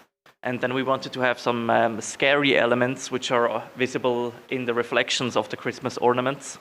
But however, we decided, or we ended up implementing it a bit differently. So for the main features of our render, we used images as textures and normal mapping. For a wall in the background, we used a nice depth of field effect to blur the things a bit. We used the Disney BSDF to render or to model the Christmas ornaments. As a rendering algorithm, we used progressive photon mapping. We used directional lights for like a moonlight effect, and we also used stratified sampling. We implemented heterogeneous media as well because we wanted to have some smoke in the scene, but because of time constraints, we didn't end up actually using that. So, I mean, yeah, you probably all know what normal mapping is, just a small side-by-side comparison. The left image has no normal mapping, and the right one does. So, as you can maybe tell, there's some more detail, which is just basically free detail because we don't use any more polygons. For the Disney BSDF, we implemented the subsurface features and metallic and roughness, in addition to specular tint, and also anisotropic. Mainly, we used metallic and roughness for the model of our Christmas ornaments, because in there the reflections could be most visible. For progressive photon mapping, I just want to outline how the algorithm works really briefly. Basically, we perform for each pixel a ray trace pass, where we shoot a ray from that pixel into the scene, and we then store that hit point in a data structure. Then we perform a photon trace pass similar to normal photon mapping, where we just accumulate photons in a photon map. And then in the radiance estimate pass, we iterate over each hit point that we calculated before and collect the photons gathered in that at that hit point. And crucially, we shrink the radius of the photon influence with each iteration, which means that we can still resolve the finer detail, and we don't need infinite memory to produce a high-quality image. One of the features that I implemented that we used in the final scene is directional light. The main idea behind directional light is that all the rays hit the scene in parallel. In theory, this would mean that the light source is infinitely far away, but our photon mapper needed a light source. That's why we attached it to a shape similar to the area emitter. So in these two images, you can see it looks like sunlight coming through the roof and hitting the scene parallel. And if we change the brightness and the color that it emits, it looks more like moonlight in the right image. Now we'd like to show you our final image. As you can see, maybe the brighter version works better. On the right, you see the big Christmas tree, and you probably notice the Christmas ornaments with the Disney BSDF. And next to it, you see there's a skull on the Christmas tree, which is a bit odd. And maybe then you start noticing the other things that are off in our scene. There's a spider crawling up the fireplace. And in the mirror, you see the reflection of a Grim Reaper that is looking right back at you. I'd quickly like to mention some things we thought about when composing the scene. First of all, about the camera angle. The camera is placed as if you were standing in the scene yourself, so the Grim Reaper is looking right back at you on eye level. We also thought about the visual flow. As mentioned before, the foreground with the tree is much more illuminated than the background, which obviously draws your attention to the tree at first. But because we have this golden mirror frame, your attention is then quickly drawn to the mirror, and you probably first notice the eggs that the Grim Reaper is holding and then see that he's looking at you. We also applied the rule of thirds. As you can see, the mirror is aligned with one line, and also the fireplace, and the object placement is also at the intersection of the rule of thirds and the spider also there. And if we have it split up like this, you can clearly see that the Grim Reaper is actually in the center of the scene, but you don't notice it because of how we compose the scene. Yes, so that's all from our side.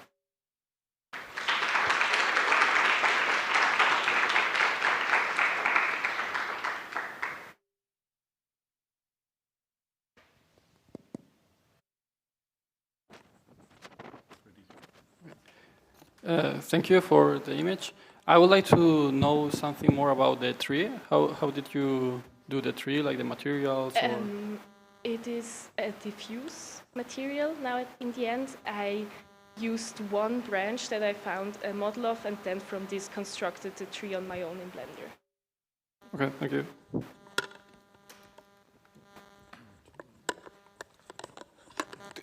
Do you use any sort of alpha? Is it all geometry and it's out of focus, or is there some sort of? Oh yes, I forgot to mention that we added the depth of field, so the background is a bit blurred and the focus is on the red Christmas ornament in the right corner. Right. And for light sampling, so you have, I guess, your directional emitter coming out from the window. These are also emitters, what we are looking at, like the lamps? Yeah, the small round lamps are all just area emitters. And any sort of special sampling strategy, or? We just use stratified sampling. Well, to choose between them? Yeah. Okay, good, yeah. Is this with the progressive photo mapping? Or? Yes, this is progressive photo mapping. So you can see how like the frame is actually quite detailed, which is not that visible because of the out of focus effect. But it has actually quite a bunch of polygons or triangles, I mean. But yeah, this detail would not be resolved with normal photon mapping because the radius is just, well, would probably be too big.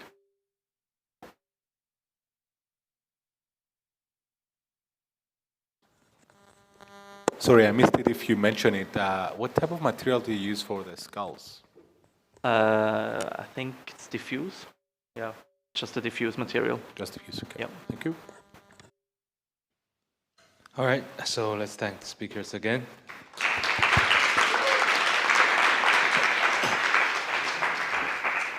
And hope the microphone works now.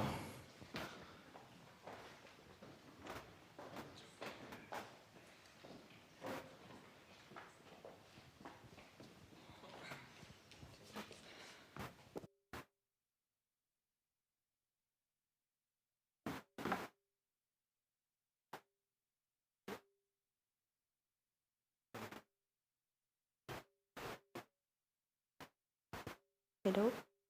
Okay.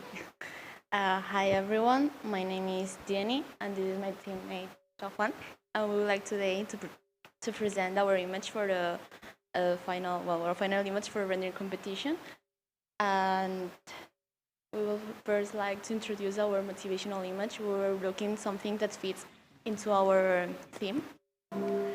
And in this process of looking, then we find out this artist called Robert Gonsalves, which is a Canadian painter of magic realism. That's why its paintings fits very well in this topic, and we pretty like this one in particular. As we can see, the point or the issue that makes this image in our theme is how the ground is painted.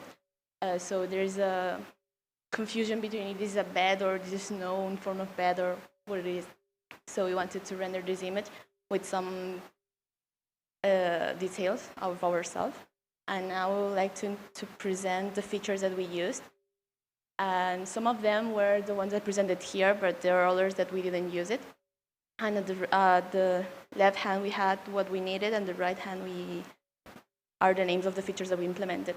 So we start with the street light that we have seen in the middle of the drawing, which is a very important object that we later will see in the final image. And we used the spotlight in order to focus on something that we will see later. And the Christmas balls that were at the right, well, it's a spotlight. Okay, it's a spoiler. But we will have some Christmas balls, and they are implemented, well, their texture will be implemented with Disney and the conductor ETH, that were two features of the list. And the beds of the ground are implemented with, well, we designed it ourselves in Blender, but the rest of the meshes were imported, so we will see later the rest of it. So in order to make the vibe of our scene more similar to the real snowy nights, we added some fog, which is implemented by homogeneous media with tiny grid-style phase function. And other than that, the appearance of most objects in our scene were implemented by image texture, including the house and Santa Claus and the snowy look of our beds. And finally, the rendered image was denoised by Intel Open Image Denoiser. And we also implement some feature, but we found out that that not all of them are suitable for our final image, so we didn't put all of them into our final image. So here is our final image. At first glance, it appears to be foggy, snowy nights, but the beds all over the ground blending with the snow hinted that it's not just ordinary snowy nights. And we can see that the Santa Claus just left his gift and some color ball in front of the house and left contentedly. So before finishing, we wanted to point out the importance of the street light that I previously mentioned, because we didn't want the observer to focus directly on what was the ground, because it will lose the magic of the picture. That's why the spotlight pointed out this presence that the Santa has left, and we wanted to retain the attention from the observer to there. And I wanted to point out that the imported meshes were for free, so they might not be the best ones, but here they are. So thank you very much, and that's all for our part.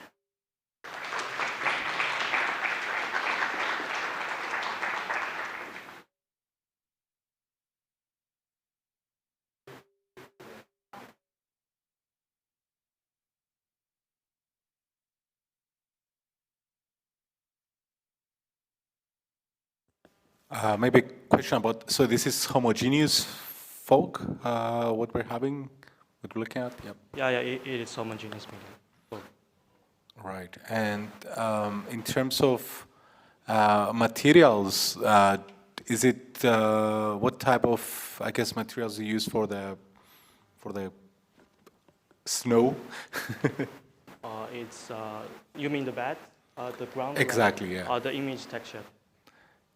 It's a texture, no, is it? The texture of the snow. Yeah. Okay. Is it diffuse material? Sorry? Yeah. Diffuse material. Oh, yeah. The trees are, did you take an existing model or did you model somehow yourself? And especially I was wondering about the leaves, because it kind of looks like it's missing some transparency. They kind of look like squares instead of leaves. I don't know, is that what's going on? Yeah, that was imported. That's why it was free.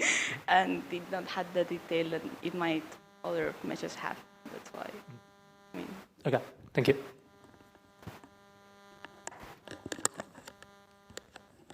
Is it perhaps object instancing for all the beds, gifts, and trees? No? Didn't manage to do it. Okay. Oh, thank you.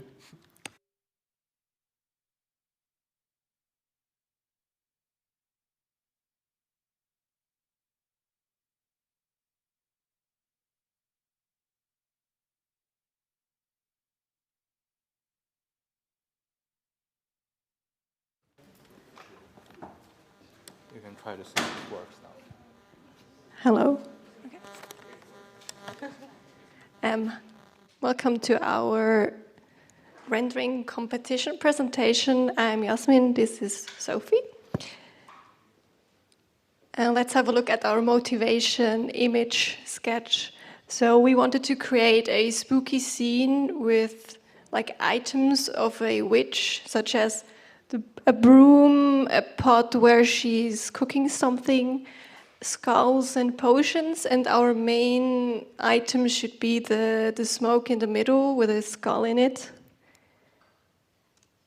This is our final image, at least the one we managed to render in the given amount of time. I modeled the meshes for the broom and the cave. However, I encountered a problem with the cave because initially the normals were facing outwards the cave, so not inwards, which means that the render was just black. And we had to figure out how to solve it quickly. And there was a button in Blender which was like flip normals, but it didn't work. So I had to redo the cave again with like inverted normals from beginning on. And here's our whole scene in Blender that we then exported with the plugin and rendered with Nori. I implemented the image texture and normal mapping, and I think it's a crucial feature to like get nice effects with like less and not much effort. And I also implemented the homogeneous media for the smoke. And as you can see on the left side, we tried to make a shadow of a witch hat, but after like redoing the mesh for the cave, it turned out more like a scorpion, but it works fine. And yeah, I implemented a translucent BSDF for the homogeneous media to work, and I used it for the potions to give them a color.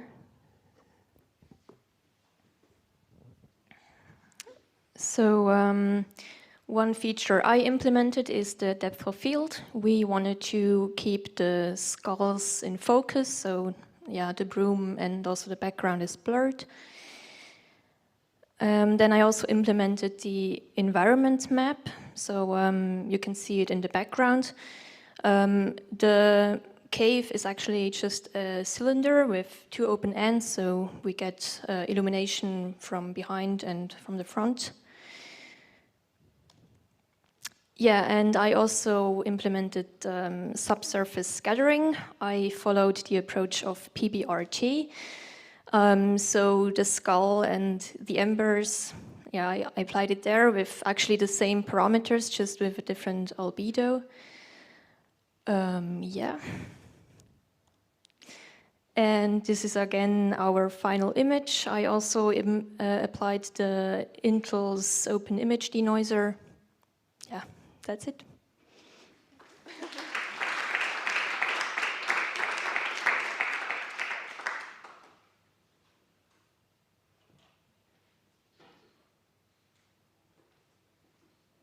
Thank you. So what makes exactly this hat / scorpion shadow? Is it the smoke that's the media, or? Yeah, it's the small smoke behind the skulls. They're like. Okay. And so they're actually behind the skulls and not in front of the skulls? Or? Like, are they closer to camera or farther to camera than the skulls? They're away from the camera. Okay. Like, yeah. Okay. Thank you.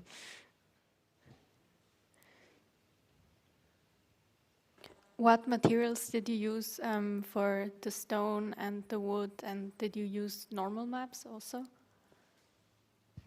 Yes, we used diffuse materials with textures and normal mapping. Okay.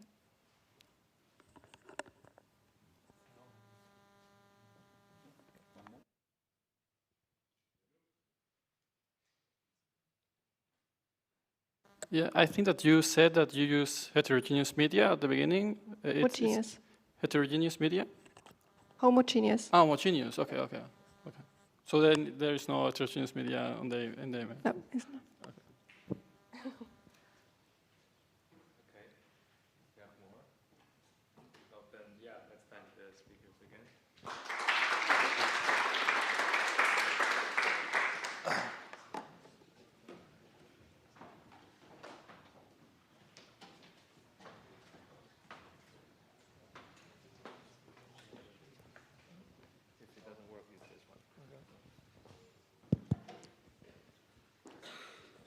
Hi everyone, I'm Sean. This is my partner Haonan.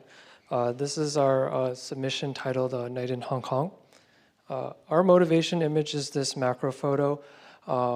We really like the use of shallow depth of field to highlight the two main characters, which for us is the ground and the water. Here on the ground you can see some very interesting textures and materials, and then here in the water you can see nice reflections of the environment in the scene. And then finally, you see the person in the background. They're kind of blurred by the depth of field effect, and they're walking away, and they're kind of oblivious to the beautiful, I guess, textures and scenery behind them. Thanks, Sean. I'm going to start with the overview of our renderer functionalities. Our renderer basically have 7 main features.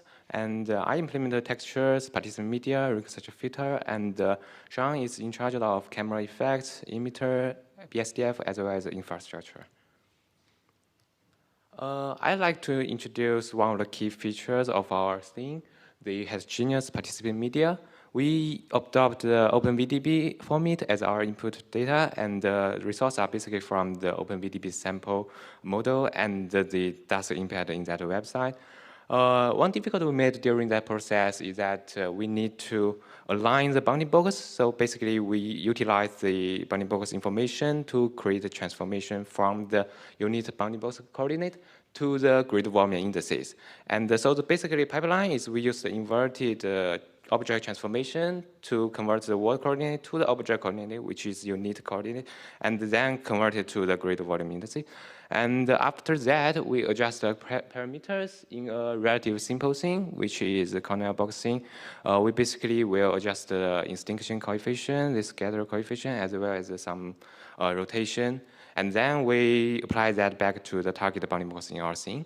And then, as for the integrator, we have implemented the MATs way and the MIS way. We utilize the MIS, the multiple importance sampling integrator, as well as a multiple scattering method for our heterogeneous participant media. And basically, we have the ray occlusion tracker as well as the ray transmittance calculation for the scene with the volume. And we also use the ratio tracking algorithm to get the volume converge faster. Okay, so now I'll talk about the environment map. So we wanted to use the environment map to showcase Hong Kong's famous neon lights.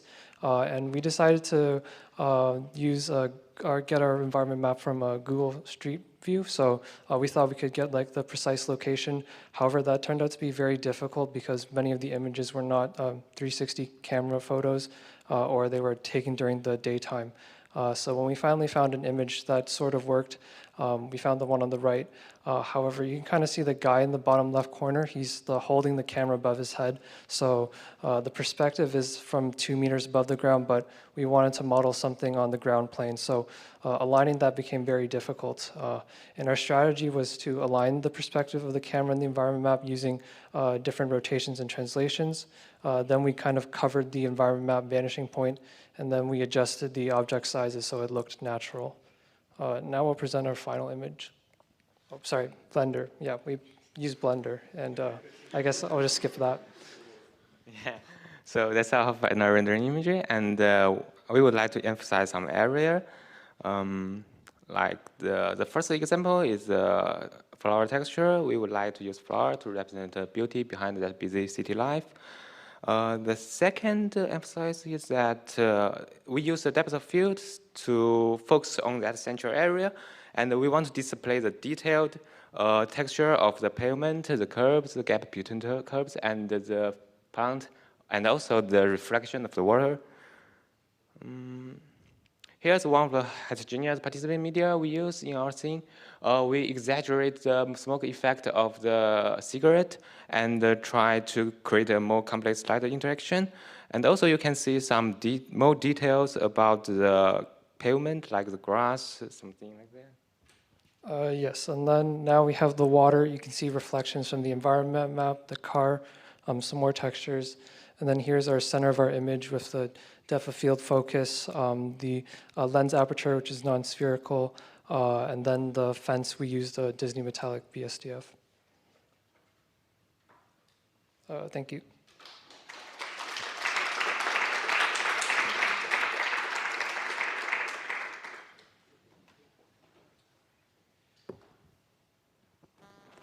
Thank you.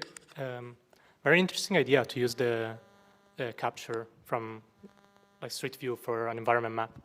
Does that come like in a high dynamic range format? Like do you have from 0 to infinity values, or is just a 0 to 1 image classic? I think it's just a standard image. If we had more time, we wanted to kind of maybe increase the exposure, but we didn't. We just used the standard image that was provided. Thank you.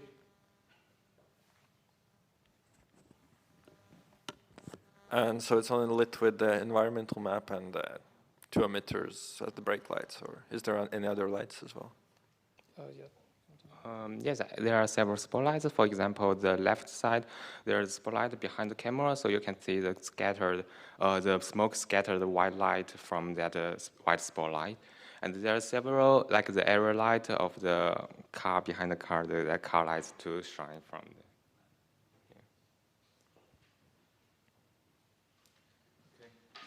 Thank you. Just thank the speakers again.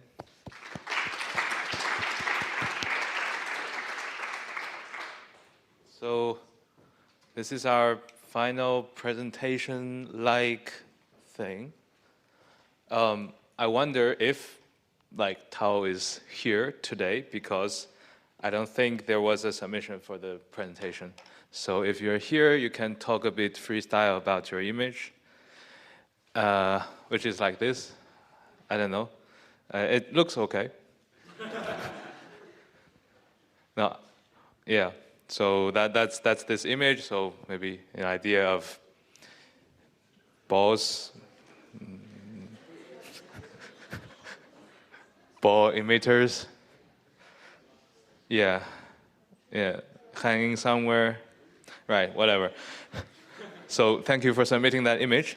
All right, so that concludes all the presentations for this part. So thank you all for the excellent presentations and images. And I think, I really didn't look enough, because all the zoom ins you showed, all the explanations behind the ideas of the image, I did not think of when I looked at your interests at first.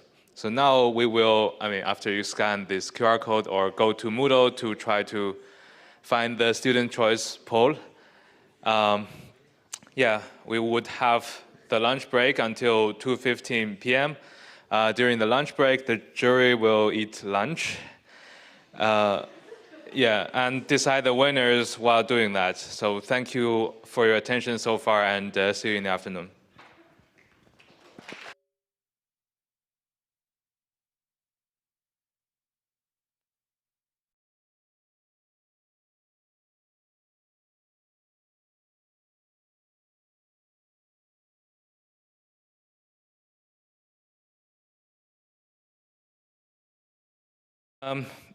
I'm glad that we have about the same number of people as we did in the morning, in the afternoon.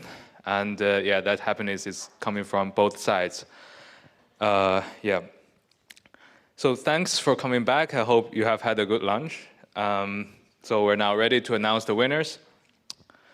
So the jury has reached the decision on the top 3 winners and 4 honorable mentions. So we will be presenting the honorable mentions first and then the winners. So for each of these awards, there will be one of the judges to like comment on it, like saying like what is the good thing about it, maybe what is like the most impressive feature in that direction. So let's get started. So first, the honorable mention is this one. So if you're here, please come forward.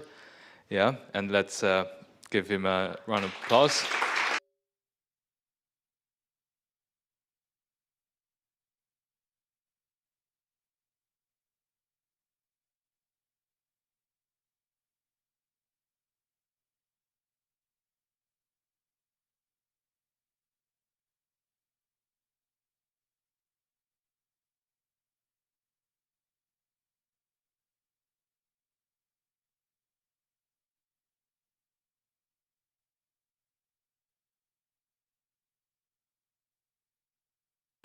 No, right? Okay.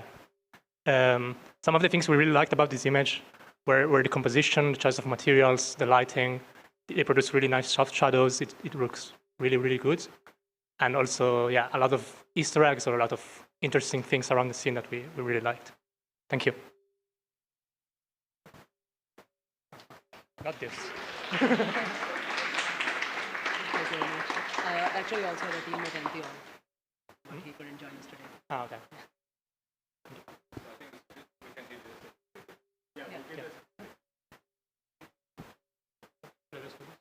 Yes, I think we have like the second.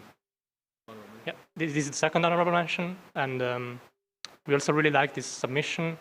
Something that was really interesting for us was the validation work that you did and the amount of features that you implemented, especially like the photo mapping aspect of it or the layer materials. Those are complex features that require a lot of work, and then so we wanted to also, praise you for that. I'll keep giving you this one. Yeah, I don't think we have enough of these bags, so we will give we'll have more for you. Can I give one more? Sometime later. So we have another honorable mention, and that one goes to Paolo Bottini for this great image.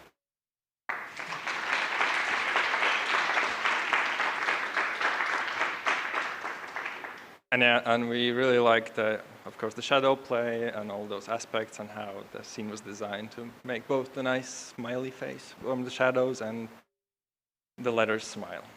But yeah, thank you.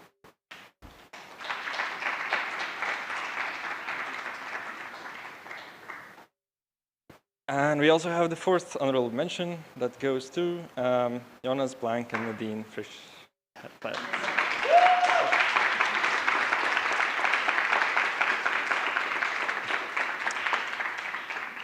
Yeah, and here we really enjoyed how you also took into account the art lecture guidelines and showed how you implemented that. And also, yeah, this kind of step-by-step process of processing the image where first you see the details in foreground and then kind of see more. Yeah, thank you.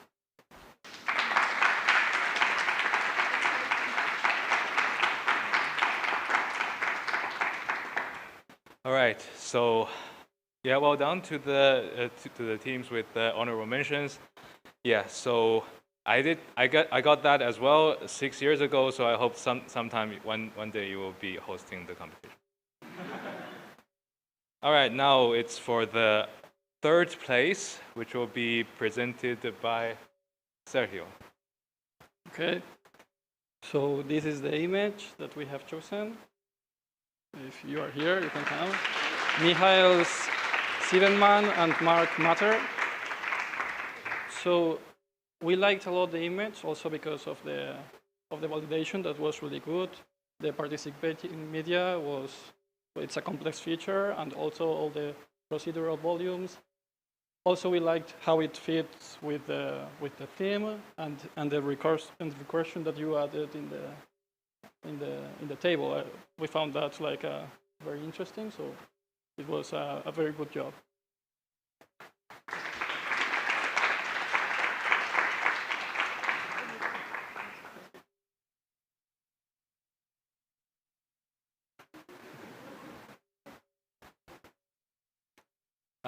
And then, of course, we have second place. So who'll present that?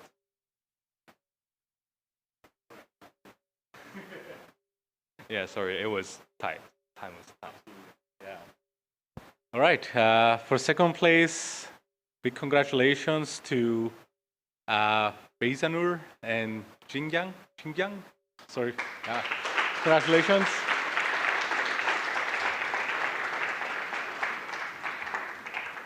Yeah, congratulations. This was a very nice image. In terms of composition, I think we have tons of different elements there that all work together. Nice lighting. I think also the broken glass there worked really well.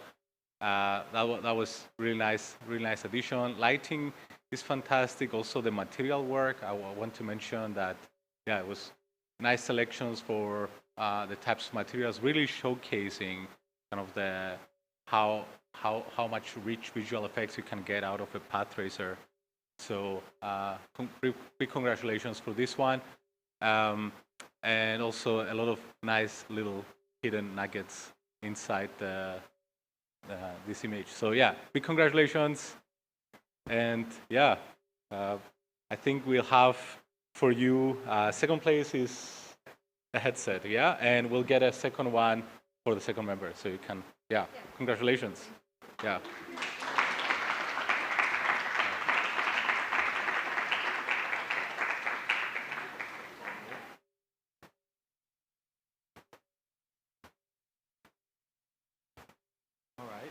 All right. So now we have the first place, which will be presented by Leah. Yeah, huge congratulations to the first place. That goes to Andrei Ivanov. We all really liked your image. Yeah, you can clap. Yeah, we loved your image.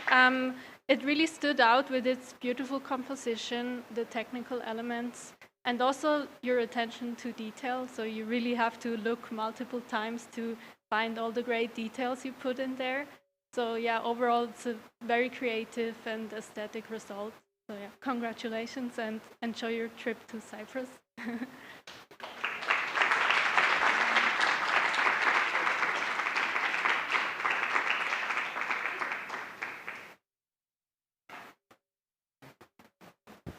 Yeah, I hope the certificate gets there. We'll get there. Yes. All right. So we have what? So how is the Students' Choice Award gonna be delivered? So we have Pascal. I know the result of the poll. So. Yeah. All right. So you all voted for the best Student Choice Award, and very unsurprisingly, I would say it went to Andrei, but he got the first prize. So we looked into the poll a bit further, and we're like, okay, then is somewhere else, who is your second choice among all the students you voted? And it goes to Sophia. So, well done.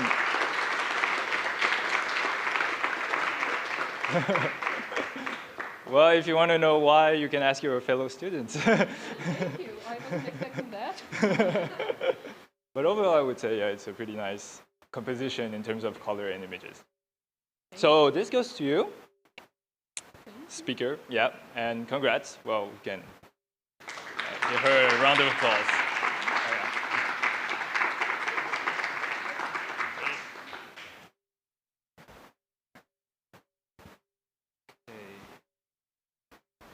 So this is about the last slide that we have. And I would like to call for a round of applause to congratulate all the winners. and to congratulate yourself for all your hard work.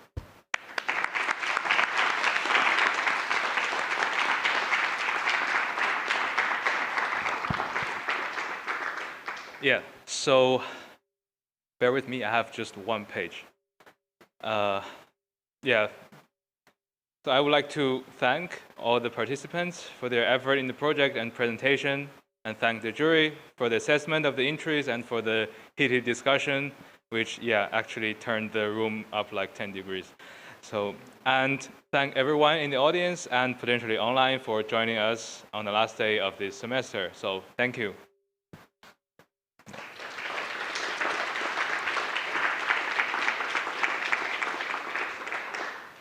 We have spent an entire semester talking about computer graphics, mostly physically based rendering. Along the journey, we, or you, studied strange concepts, implemented intricate algorithms, and fought formidable bugs. I hope that you all had fun and learned something in this journey. If you find rendering interesting and would like to do a project or thesis in this field, please contact us. So this is the third commercial. Right. So in the end, I would like to call out the team of TAs led by Carlis and joined by Rajesh, Agong, Lucas, Daniel, Pascal, Kahan, Fengshi, who really spent a lot of time on the course, grading assignments, fixing code bases, answering questions. So to be honest, they probably spent more time than the expected workload from ETH for teaching assistants to ensure a smooth running of the course. So please join me in a round of applause for them.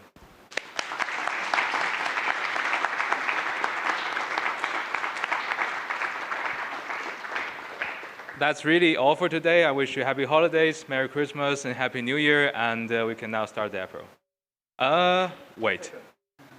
I just want to say for everyone who has won an award, please stick around and we'll come and find you and give you the certificates.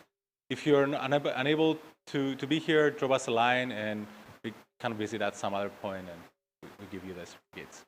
Perfect. Thank you. And now we can start. Yeah.